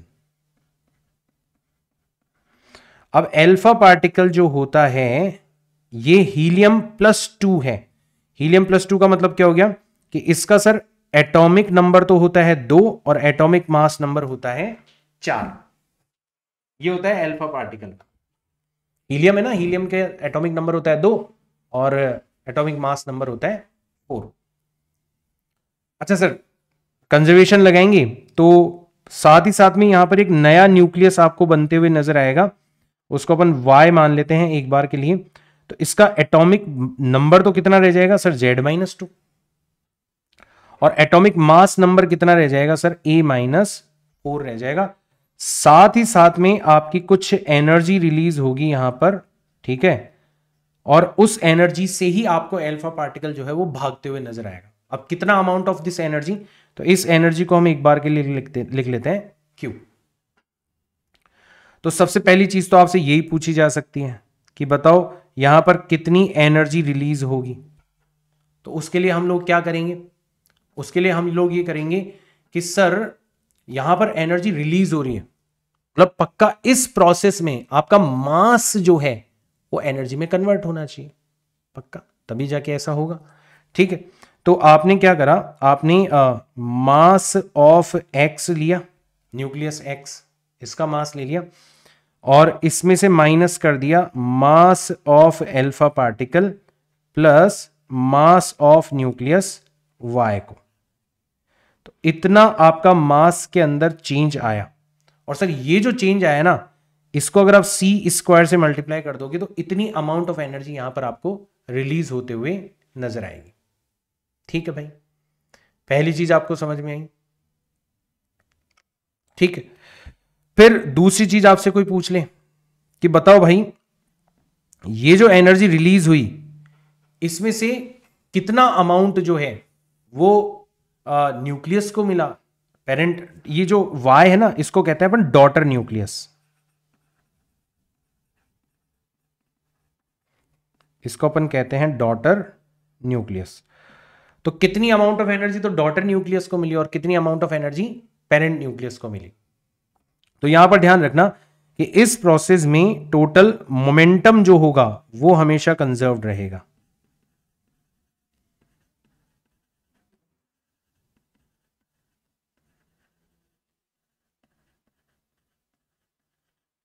मोमेंटम कंजर्व रहेगा। इसका मतलब कि सर अल्फा पार्टिकल का जितना मोमेंटम होगा उतने ही मोमेंटम से आपका जो डॉटर न्यूक्लियस है वो भी आपको भागते हुए नजर आएगा अपोजिट डायरेक्शन में, ताकि टोटल मोमेंटम 0 रहे। ठीक है, तो आप यहां पर ऐसे लिख सकते हो, इसका मतलब sir mass of alpha particle और वेलोसिटी ऑफ अल्फा पार्टिकल किसके इक्वल हो जाएगा? Mass of daughter nucleus velocity of daughter nucleus. तो sir velocity of alpha particle divided by velocity of daughter nucleus जो है वो किसके इक्वल हो जाना चाहिए? Mass of daughter nucleus. तो mass of daughter nucleus A-4 के इक्विवेलेंट होगा और मास ऑफ अल्फा पार्टिकल 4 के इक्विवेलेंट हो जाएगा। एंड इसी तरीके से सेम रेशियो आपको एनर्जी का भी मिलेगा कि energy of alpha particle divided by energy of daughter nucleus. तो एनर्जी होती है मोमेंटम का square divided by twice of mass. तो मास की इनवर्सली प्रोपोर्शनल हुई ना, मोमेंटम तो सेम है दोनों का, तो मास का उल्टा रेशियो ले लो। तो mass of daughter nucleus that is A-4 divided by mass of alpha particle that is 4। कोई पूछे कि बताओ हमें तो बताओ Q का कितना पोर्शन अल्फा के पास में गया, तो अब आप निकाल ही सकते हो कि सर A-4 पोर्शन गया, टोटल रेशियो हो जाएगा आपका A, दोनों को ऐड करोगे मल्टीप्लाइड बाय Q। इतनी अमाउंट ऑफ एनर्जी तो अल्फा के पास में चली जाती है। और सर डॉटर न्यूक्लियस के पास में कितनी एनर्जी जाती है? तो उसका प्रोपोर्शन था 4, टोटल रेशियो थे आपके A मल्टीप्लाइड बाय Q। इतनी amount of energy daughter nucleus के पास में चली। तो ये सब क्वेश्चंस आप लोगों से पूछे जा सकते हैं। आया सबको समझ में? मेन चीज क्या है कि जब भी आपको अल्फा डिके होता हुआ नजर आएगा तो एटॉमिक मास नंबर 4 घट जाएगा और एटॉमिक नंबर 2 घट जाएगा। ये आप लोगों को ध्यान रखना है। ठीक, दूसरे डिके के बारे में बात करते हैं, दैट इज बीटा डिके। तो बीटा डिके के अंदर 2 चीजें हो सकती हैं। केस नंबर 1 हो सकता है जिसको अपन बोलते हैं बीटा नेगेटिव डिके। तो it is basically an electron. Basically आपको न्यूक्लियस से एक इलेक्ट्रॉन बाहर आते हुए नजर आता है। सोच के देखो, न्यूक्लियस में इलेक्ट्रॉन तो होता नहीं है, अचानक से न्यूक्लियस से एक इलेक्ट्रॉन बाहर निकलते हुए नजर आता है। तो इसमें क्या होता है, ये आपका पेरेंट न्यूक्लियस है ZXA, ठीक है ना। ये स्टेबिलिटी पाने के लिए क्या करता है, एक इलेक्ट्रॉन यानी कि बीटा नेगेटिव पार्टिकल रिलीज कर देता है, एक इलेक्ट्रॉन। तो इसमें इलेक्ट्रॉन क्यों रिलीज हुआ? क्योंकि अगर आप अंदर ही अंदर देखोगे ना, तो अंदर ही अंदर आप देखोगे कि एक न्यूट्रॉन जो है ना वो किस में कन्वर्ट हो चुका है? प्रोटॉन में कन्वर्ट हो चुका है। अब आपको अगर चार्ज को कंजर्व्ड रखना है तो आपको मजबूरी में इसके साथ में एक इलेक्ट्रॉन भी निकालना पड़ेगा, और यही इलेक्ट्रॉन जो है ये क्या कहलाता है? ये बीटा नेगेटिव पार्टिकल कहलाता है। इसी इलेक्ट्रॉन को हम लोग बीटा नेगेटिव पार्टिकल कहते हैं। तो सोच के देखो कि इस प्रोसेस के अंदर न्यूट्रॉन जो है वो चुपके से प्रोटॉन में कन्वर्ट हो गया, मतलब एक प्रोटॉन एक्स्ट्रा आ गया। मतलब आपका जो नया न्यूक्लियस बनेगा उसका एटॉमिक नंबर जो है वो हो जाएगा Z+1। Y? Atomic mass number उतना का उतना ही रहेगा, क्योंकि अभी भी न्यूट्रॉन्स और प्रोटॉन्स का जो टोटल नंबर है वो सेम। भाई मान लो शुरुआत में न्यूट्रॉन्स 5 थे और प्रोटॉन 7 थे, टोटल नंबर कितना था? 12। अब एक न्यूट्रॉन प्रोटॉन में कन्वर्ट हो गया तो न्यूट्रॉन तो रह गए 4 और प्रोटॉन हो गए 8। अभी भी टोटल तो 12 ही है ना। तो आपका एटॉमिक मास नंबर कभी भी चेंज नहीं होता बीटा डीके के अंदर, ये आपको ध्यान में रखना है। अच्छा, साथ ही साथ में एक और पार्टिकल निकलता है जिसको अपन बोलते हैं एंटी न्यूट्रिनो। ये जो पार्टिकल है ना, this particle is known as antineutrino. ठीक है, ये मासलेस होता है, चार्जलेस होता है, घोस्ट पार्टिकल भी बोलते हैं अपन इसको। सिर्फ और सिर्फ मोमेंटम और एनर्जी को कंजर्व बनाए रखने के लिए हमें इसका हाइपोथेसिस जरूरत पड़ती है। अभी तो खैर हम इसको खोज चुके हैं, but it can not be detected easily, क्योंकि ना तो इसके पास में मास होता है, तो ना तो आप ग्रेविटेशनल फोर्स के थ्रू इसको डिटेक्ट कर पाओगे, ना इसके पास में चार्ज होता है, इलेक्ट्रोस्टैटिक फोर्स के थ्रू भी आप डिटेक्ट नहीं कर पाओगे। इसको सिर्फ न्यूक्लियर फोर्स के थ्रू ही डिटेक्ट किया जा सकता है, ठीक है ना। So this is very very very important. ठीक है, so this is your case number 1, beta negative decay, ठीक है ना। अब अपन चलते हैं हमारे केस नंबर 2 पर। इसको अपन बोलते हैं बीटा पॉजिटिव डीके। तो यहां पर इलेक्ट्रॉन की बजाय एक पॉजिट्रॉन आपको बाहर आते हुए नजर आता है। अब सर ये पॉजिट्रॉन क्या है? पॉजिट्रॉन इलेक्ट्रॉन का एंटी पार्टिकल है। मतलब दोनों की सारी चीजें सेम होती है चार्ज के अलावा। इलेक्ट्रॉन नेगेटिवली चार्ज होता है और पॉजिट्रॉन पॉजिटिवली चार्ज होता है, बाकी सब कुछ सेम है। इनफैक्ट आप जब क्वांटम थ्योरी वगैरह के बारे में पढ़ोगे कभी भविष्य में, तो positron is basically an electron moving backward in time, but अभी मैं उसके बारे में बात नहीं करूंगा, ठीक है, वो आपको समझ में नहीं आएगा, ठीक है ना। अभी आप ये मान लो कि इलेक्ट्रॉन और पॉजिट्रॉन भाई भाई हैं, कुंभ के मेले में बिछड़े हुए, दोनों की सारी चीजें सेम है, बस चार्ज को छोड़ के, एक का चार्ज पॉजिटिव एक का चार्ज नेगेटिव होता है। तो इसको अपन बोलते हैं बीटा पॉजिटिव पार्टिकल, राइट। तो इसमें क्या होता है, आपका जो पेरेंट न्यूक्लियस है ZXA, तो इसमें एक प्रोटॉन जो है वो चुपके से किस में कन्वर्ट हो जाता है?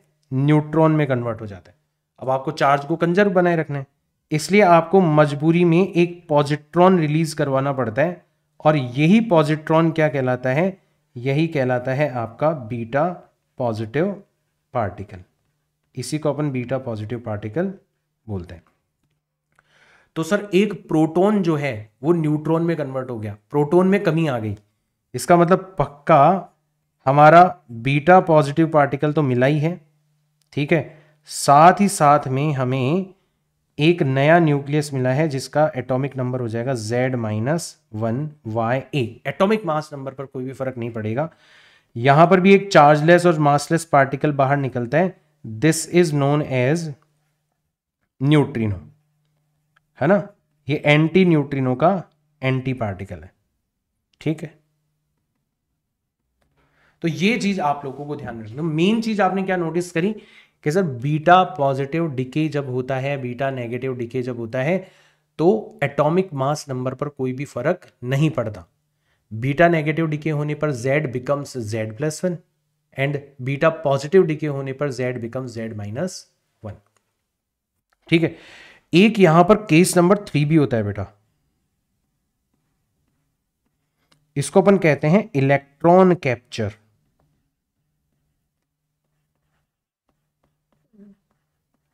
इलेक्ट्रॉन कैप्चर, न्यूक्लियस क्या करता है, अचानक से एक इलेक्ट्रॉन को कैप्चर कर लेता है, अपने अंदर बुला लेता है, और फिर उससे भी न्यूक्लियस को स्टेबिलिटी मिलती है, राइट। तो इसमें क्या हुआ, इसमें एक प्रोटॉन जो था, ये तो न्यूक्लियस के अंदर है, ये अचानक से एक इलेक्ट्रॉन को कैप्चर कर लेता है और क्या बन जाता है, खुद एक न्यूट्रॉन बन जाता है, ठीक है। तो इसके अंदर भी क्या होता है, ZXA प्लस एक इलेक्ट्रॉन आपने कैप्चर कर लिया and now it has become Z-1YA। Atomic mass number इसमें भी सेम रहता है। तो this particular process is known as electron capture, है ना। तो सारी की सारी चीजें आप लोगों को पता होनी चाहिए। अगर बाय डिफॉल्ट बीटा डीके के बारे में बात करी जाती है ना, बाय डिफॉल्ट, तो वो बीटा नेगेटिव डीके होता है, क्योंकि इसकी पॉसिबिलिटी सबसे ज्यादा होती है, ठीक है ना। तो बाय डिफॉल्ट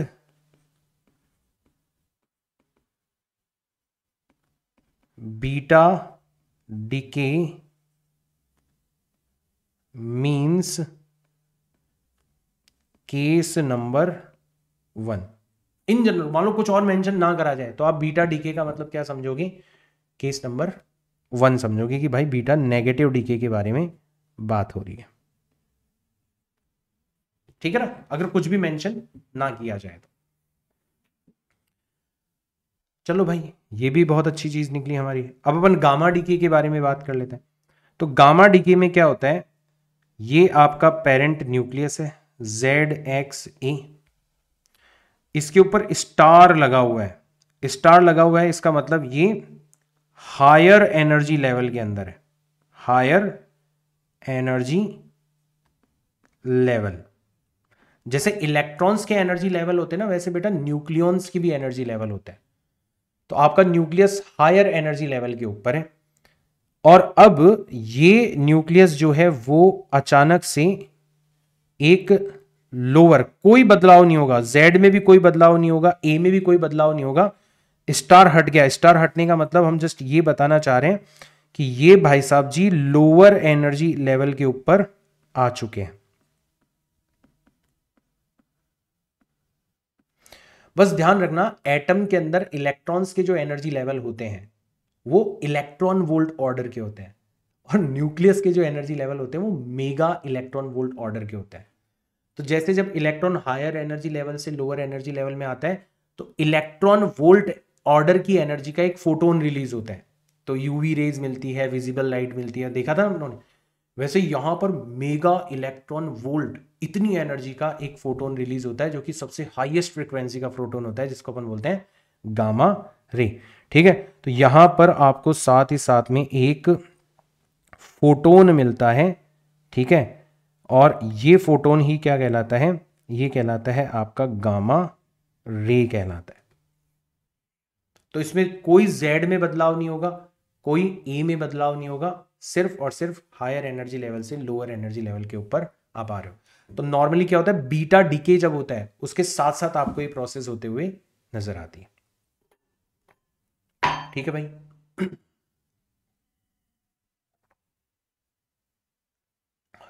चलो भाई साहब, तो अच्छी चीज है।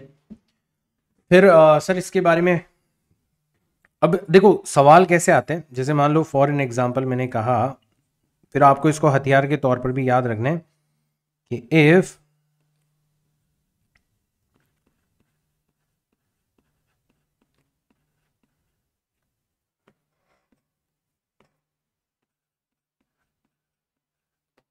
apparent nucleus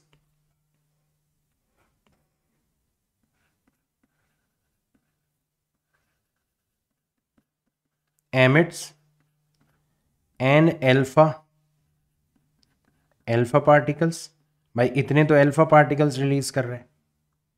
ठीक है, एन बीटा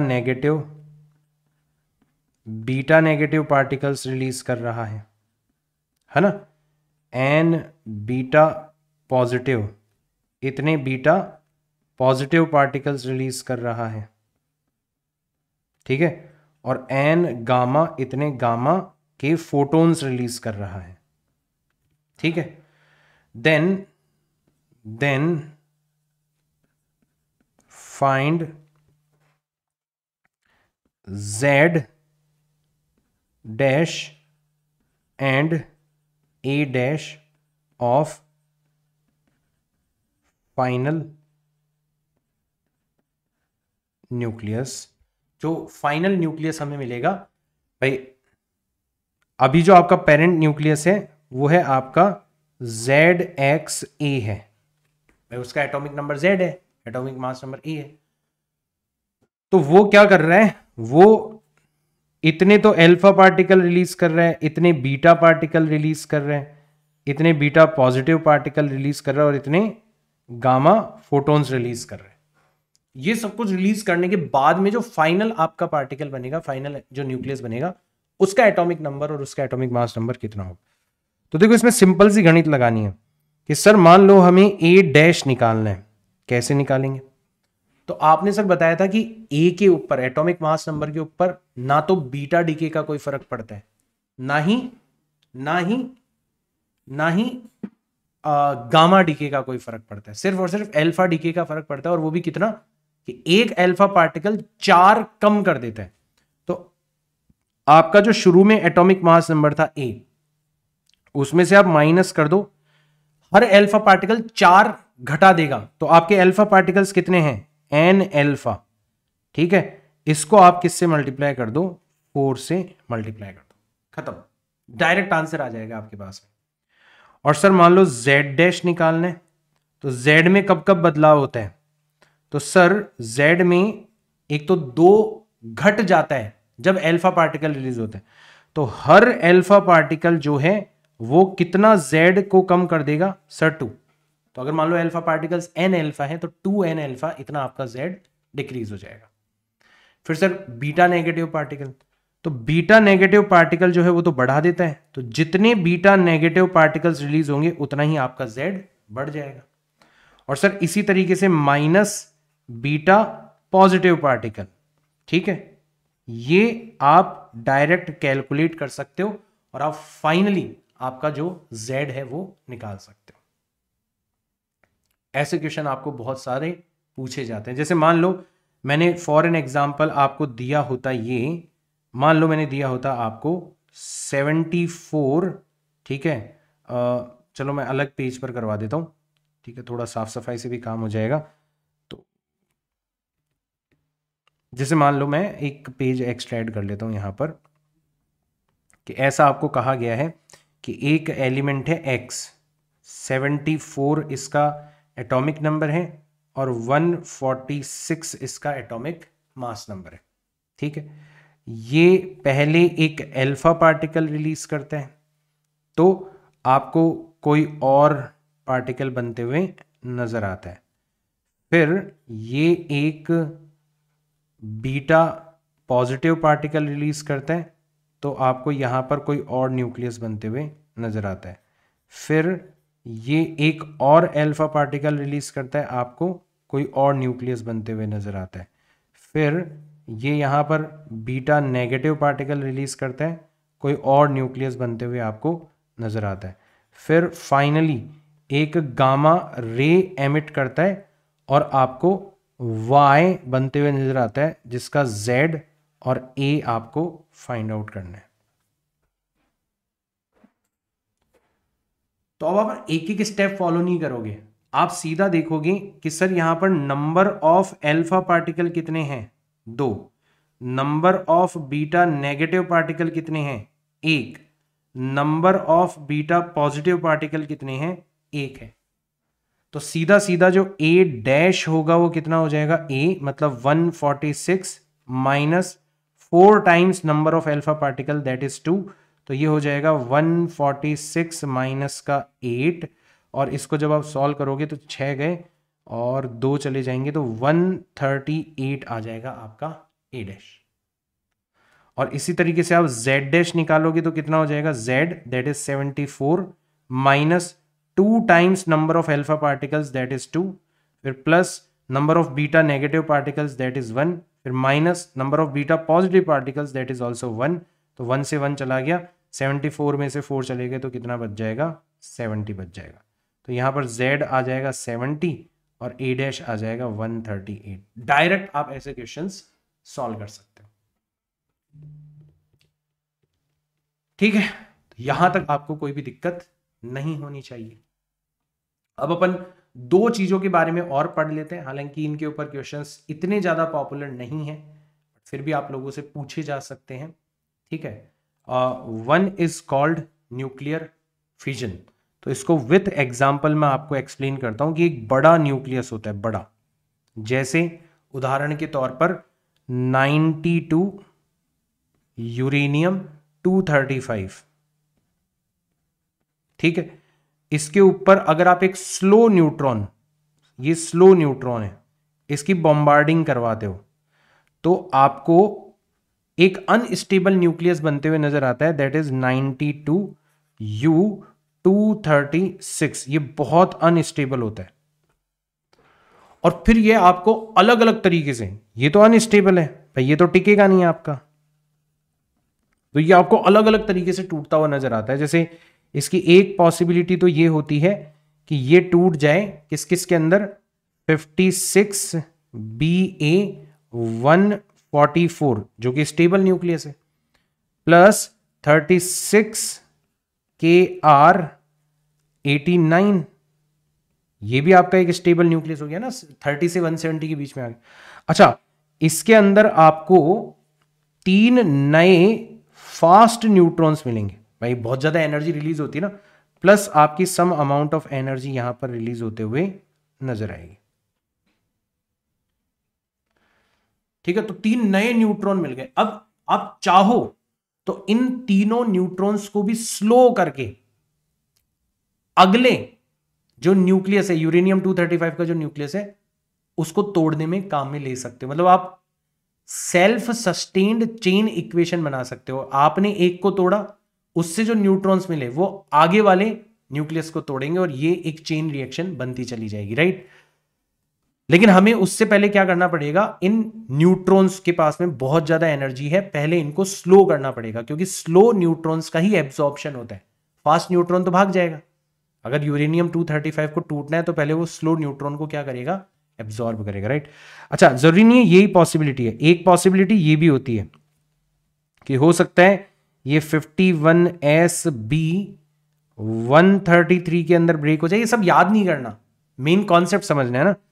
कॉन्सेप्ट ये है कि ये अलग अलग कॉम्बिनेशंस के अंदर ब्रेक हो सकता है। 41nb 99 के अंदर ब्रेक हो सकता है, और इसमें आपको ऑन एन एवरेज 4 नए न्यूट्रॉन्स और मिलेंगे, एंड ऑब्वियसली एनर्जी यहां पर भी आपको रिलीज होते हुए नजर आएगी। अगेन वही बात कि सर इन न्यूट्रॉन्स को हम लोग स्लो कर सकते हैं, जरूरी नहीं है यही पॉसिबिलिटी हो, और भी पॉसिबिलिटी है, ठीक है। एक पॉसिबिलिटी ये भी है कि आपका बन जाए 54xe 140, और ये टोटली रैंडम होता है, हमें नहीं पता होता किस पॉसिबिलिटी के अंदर ब्रेक होगा। 38sr 94, और यहां पर आपको 2 नए न्यूट्रॉन्स मिल जाएं, एंड ऑब्वियसली आपको एनर्जी यहां पर प्रोड्यूस होती हुई नजर आए। अगर आप थोड़ा ओवरऑल देखोगे तो ऑन एन एवरेज हमें 2.5 न्यूट्रॉन एक्स्ट्रा मिल रहे हैं, ठीक है। तो ये जितने भी न्यूट्रॉन्स एक्स्ट्रा मिल रहे हैं, जितने भी हमें एक्स्ट्रा नए फास्ट न्यूट्रॉन्स मिल रहे हैं, इन न्यूट्रॉन्स को स्लो करके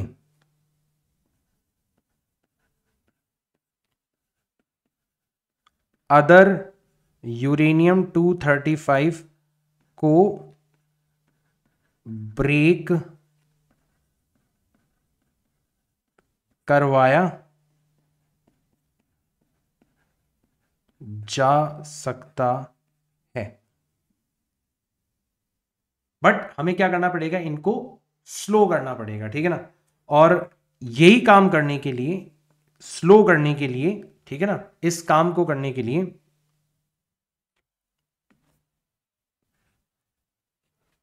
ठीक है, तो इस काम को करने के लिए हैवी वाटर का यूज किया जाता है और ग्रेफाइट का यूज किया जाता है।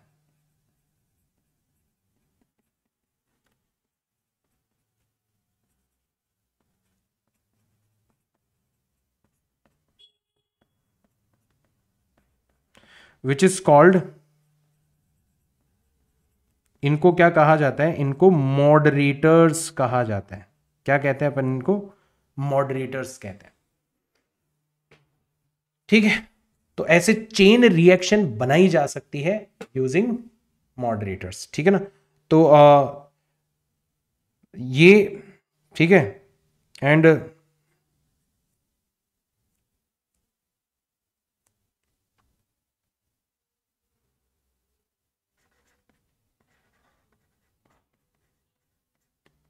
a controlled chain reaction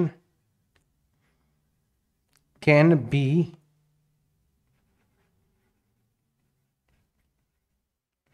maintained and energy can be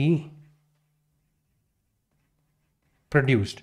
और ये न्यूक्लियर फिजन को यूज करके एनर्जी को प्रोड्यूस करना, यही क्या कहलाता है, न्यूक्लियर रिएक्टर कहलाता है। तो ये जो पूरा का पूरा इंस्ट्रूमेंट है, that is called nuclear reactor. इसको अपन क्या कहते हैं, न्यूक्लियर रिएक्टर कहते हैं। तो न्यूक्लियर रिएक्टर में कोई पूछे कि बताओ मॉडरेटर्स का यूज क्या होता है, तो आप क्या बोलोगे कि जो नए न्यूट्रॉन्स हमें मिलते हैं वो फास्ट न्यूट्रॉन्स होते हैं, हाई एनर्जी न्यूट्रॉन्स होते हैं। उनको स्लो बनाने के लिए, स्लोअर बनाने के लिए हम मॉडरेटर्स का यूज करते हैं। हैवी वाटर एंड ग्रेफाइट जो है वो सबसे ज्यादा कॉमन मॉडरेटर है, ठीक है ना। इसमें जो अमाउंट ऑफ एनर्जी रिलीज होती है वो ऑलमोस्ट किस ऑर्डर की होती है, वो ऑलमोस्ट 200 मेगा इलेक्ट्रॉन वोल्ट, इस ऑर्डर की एनर्जी यहां पर रिलीज होती है, विच इज क्वाइट हाई। इसीलिए न्यूक्लियर रिएक्टर्स जो है ना, वो सबसे बड़े पावर प्लांट के रूप में काम करते हैं। ठीक है। अच्छा, अगर मान लो सर आपने सारे के सारे न्यूट्रॉन्स को स्लो कर दिया, तो अब क्या होगा कि जैसे अभी हमारे पास में एक न्यूट्रॉन था, अब हमें ऑन एन एवरेज 2.5 न्यूट्रॉन मिले, ठीक है। मान लो आपने उनमें से 2 न्यूट्रॉन्स को स्लो कर दिया और चेन रिएक्शन के अंदर यूज कर लिया, तो अब की बार कितने न्यूक्लियस ब्रेक होंगे? आप बोलोगे सर 2, और दोनों से वापस से हमें दो न्यूट्रॉन्स और एक्स्ट्रा मिल जाएंगे, यानी कि अब हमारे पास में टोटल न्यूट्रॉन्स कितने हो गए? 4। यानी कि अब हम 4 न्यूक्लियस को ब्रेक करेंगे। फिर हमारे पास में न्यूट्रॉन्स आएंगे 8, हम 8 न्यूक्लियस को ब्रेक करेंगे। फिर आएंगे 16, फिर हम 16 न्यूक्लियस को ब्रेक करेंगे। फिर आएंगे 32, हम 32 न्यूक्लियस को ब्रेक करेंगे। तो you can see this chain reaction is being uncontrolled, ये एक्सपोनेंशियली इंक्रीज हो रही है। कुछ ही टाइम में आप देखोगे कि ये इतनी ज्यादा अमाउंट के अंदर एनर्जी रिलीज करेगी जिसको कंट्रोल करना पॉसिबल नहीं होगा। And this is the process of atomic bomb. Atomic bomb is based on uncontrolled chain reaction. तो सर चेन रिएक्शन कंट्रोल्ड कब होती है? जब आपका अभी नंबर ऑफ न्यूट्रॉन्स इस जनरेशन के अंदर और आने वाली जनरेशन के अंदर जो नंबर ऑफ न्यूट्रॉन्स है उसका रेशियो हमेशा 1 बना रहे। अभी हमारे पास में एक न्यूट्रॉन है, हमने एक न्यूक्लियस को ब्रेक किया, फिर उससे जितने भी न्यूट्रॉन्स बनेंगे उनमें से सिर्फ एक ही न्यूट्रॉन को स्लो करना है ताकि आगे भी एक ही न्यूक्लियस को हम ब्रेक करते जाए। तो एक कंट्रोल्ड मैनर के अंदर आपकी चेन रिएक्शन चलती चली जाएगी। तो ये जो रेशियो है, ठीक है, इसको रीजनरेशन फैक्टर बोला जाता है किसी न्यूक्लियर रिएक्टर का। कौन सा रेशियो?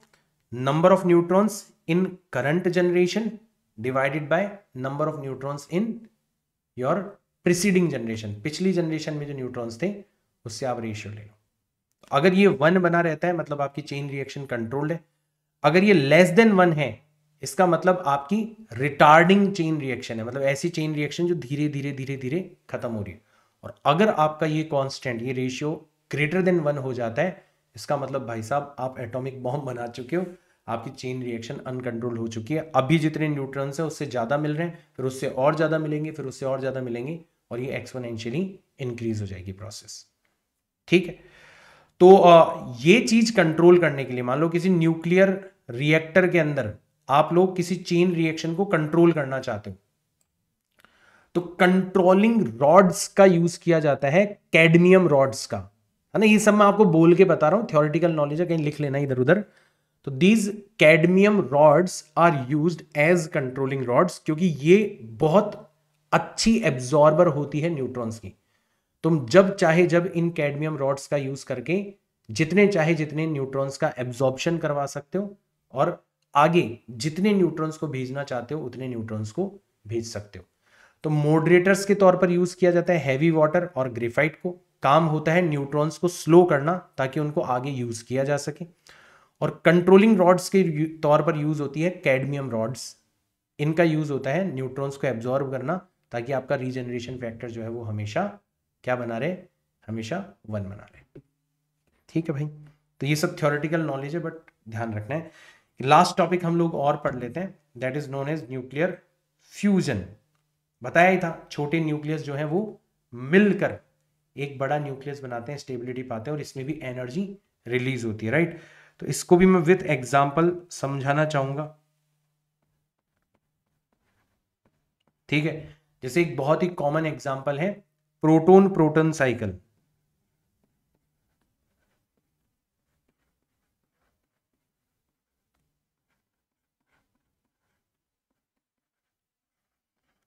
और ये हमारे ही सन की बात हो रही है। जितने भी स्टार्स है ना, उनके अंदर जो सोर्स ऑफ एनर्जी है वो न्यूक्लियर फ्यूजन ही होता है। जैसे हमारा सन जो है वहां पर एक बहुत कॉमन साइकिल है, that is proton proton cycle. Proton का मतलब होता है हीलियम का न्यूक्लियस 1H1, क्योंकि उसमें एक ही प्रोटॉन होता है। तो एक प्रोटॉन दूसरे प्रोटॉन के साथ में मिलकर सबसे पहले क्या बना लेता है? एक ड्यूट्रॉन बना लेता है 1H2। एक पॉजिट्रॉन यहां से निकलता है, एक न्यूट्रिनो यहां से निकलता है, बट सबसे ज्यादा इंपॉर्टेंट है energy, 0.42 mega electron volt energy निकलती है। फिर ये जो पॉजिट्रॉन है ये तो इलेक्ट्रॉन के साथ मिलके एनाहिलेट हो जाता है ना, और आपको मिलती है गामा फोटोन मिलता है, गामा रे मिलती है एक, और इसमें भी आपको कुछ एनर्जी मिलती है 1.02 मेगा इलेक्ट्रॉन वोल्ट। ठीक है, फिर आगे क्या हुआ सर, जो ड्यूट्रॉन हमें मिला था वो एक और प्रोटॉन के साथ में मिलकर क्या बना लेता है, हीलियम न्यूक्लियस बना लेता है 2He3। इसमें भी एक गामा फोटोन रिलीज होता है, ठीक है, और साथ ही साथ में एनर्जी रिलीज होती है that is 5.49 mega electron volt, क्योंकि अब की बार हमने स्टेबल न्यूक्लियस बना लिया। और ऐसे दो स्टेबल न्यूक्लियस 2He3 और 2He3 ये मिलके क्या बना लेते हैं, फाइनली 2He4 बना लेता है, जो कि हाईली स्टेबल होता है, और वापस से क्या मिल जाते हैं तुम्हें 1H1 1H1 दो प्रोटॉन्स मिल जाते हैं। फिर ये साइकिल चलता रहता है, साइकिल चलता रहता है, चलता रहता है, चलता रहता है, और फाइनली इसमें भी एनर्जी रिलीज होती है बहुत ज़्यादा 12.86 मेगा इलेक्ट्रॉन वोल्ट। तो अगर आप टोटल एनर्जी निकालोगे तो इस साइकिल के अंदर जो टोटल एनर्जी रिलीज हुई वो कितनी हुई, वो हो जाएगी आपकी, ऐड करोगे तो 26.7 मेगा इलेक्ट्रॉन वोल्ट, इतनी एनर्जी आपकी रिलीज होगी। अब आप बोलोगे सर ये तो बहुत कम है न्यूक्लियर फ्यूजन के फिजन के कंपैरिजन में। नहीं, आप ये भी तो देखो ना कि न्यूक्लियर फिजन में आप यूरेनियम का यूज कर रहे हो, तो अगर मान लो आप 1 किलोग्राम यूरेनियम लोगे तो उसमें जितने यूरेनियम के न्यूक्लियस होंगे उससे कहीं गुना ज्यादा न्यूक्लियस 1 किलोग्राम हाइड्रोजन के अंदर होंगे। तो पर किलोग्राम जो एनर्जी रिलीज होगी अगर आप उसको कंपेयर करोगे ना, तो न्यूक्लियर फ्यूजन जो है वो बहुत आगे निकल जाएगा न्यूक्लियर फिजन के कंपैरिजन में। तो आपने सुना होगा एटॉमिक बॉम्ब जो है उसका भी बाप होता है hydrogen bomb, which is based on nuclear fusion.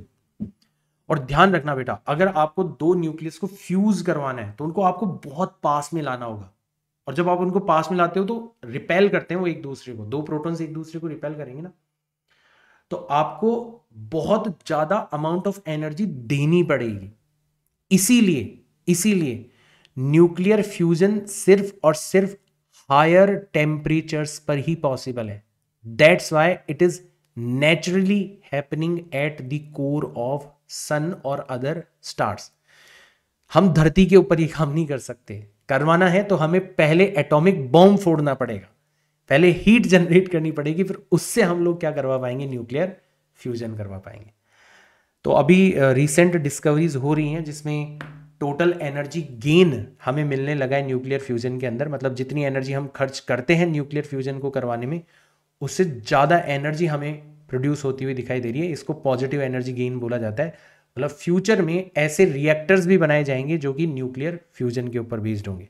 मतलब जिस नेचुरल फिनोमिना को यूज करके स्टार्स एनर्जी प्रोड्यूस कर रहे हैं, हम इंसान भी उसी को यूज करके अपनी धरती के ऊपर एनर्जी प्रोड्यूस कर पाएंगे इन फ्यूचर। 5-10 साल फ्यूचर की बात है ये, ठीक है ना। डेफिनेटली हम लोग कर पाएंगे, हो सकता है आप में से कोई कर जाए, ठीक है ना, फिजिक्स को सीख के। तो ये हुआ हमारा न्यूक्लियर फ्यूजन। तो ऐसी दो प्रोसेसेस होती है जिससे हमारी एनर्जी प्रोड्यूस होती है, right. And that's how this chapter is ended. And I hope ये चैप्टर आपको एक ही बार के अंदर इतना अच्छे से समझ में आ गया होगा कि इसको अब दोबारा पढ़ने की जरूरत ही नहीं पड़ेगी। लेकिन बहुत सारे कॉन्सेप्ट्स पढ़े, जमा लिया, हथियार इकट्ठे कर लिए, अब इनकी प्रैक्टिस करेंगे हम लोग हमारे न्यूमेरिकल प्रैक्टिस सेशन के अंदर। सो बी रेडी फॉर दैट। अगर आप इसको यूट्यूब पर देख रहे हो तो लाइक और शेयर कर देना, चैनल को सब्सक्राइब कर देना, बेल आइकन प्रेस कर लेना, और सबसे ज़्यादा ज़रूरी है सिस्टमैटिक पढ़ना। तो www.physicsman.in वेबसाइट तैयार है, कोर्स तैयार है, कोर्स के अंदर एनरोलमेंट लो। थोड़ा सा फाइनेंशियल सपोर्ट मुझे भी मिलेगा, मैं इस जर्नी को कंटिन्यू रख पाऊंगा। बाकी आप लोग सिस्टमैटिक वे में पढ़ोगे, ऑर्गेनाइज वे में पढ़ोगे तो डेफिनेटली मैं 160+ की गारंटी देता हूँ आपको। And this is still possible. मैंने बताया ना, विद इन 45 to 60 डेज और इससे भी कम दिनों के अंदर आप पूरी की पूरी मोस्ट वांटेड सीरीज खत्म कर सकते हो। इसका स्ट्रक्चर ही ऐसा है, ठीक है। सो मिलते हैं अपन नेक्स्ट क्लास के अंदर, तब तक के लिए tata bye bye, see you all in next class. जय हिंद।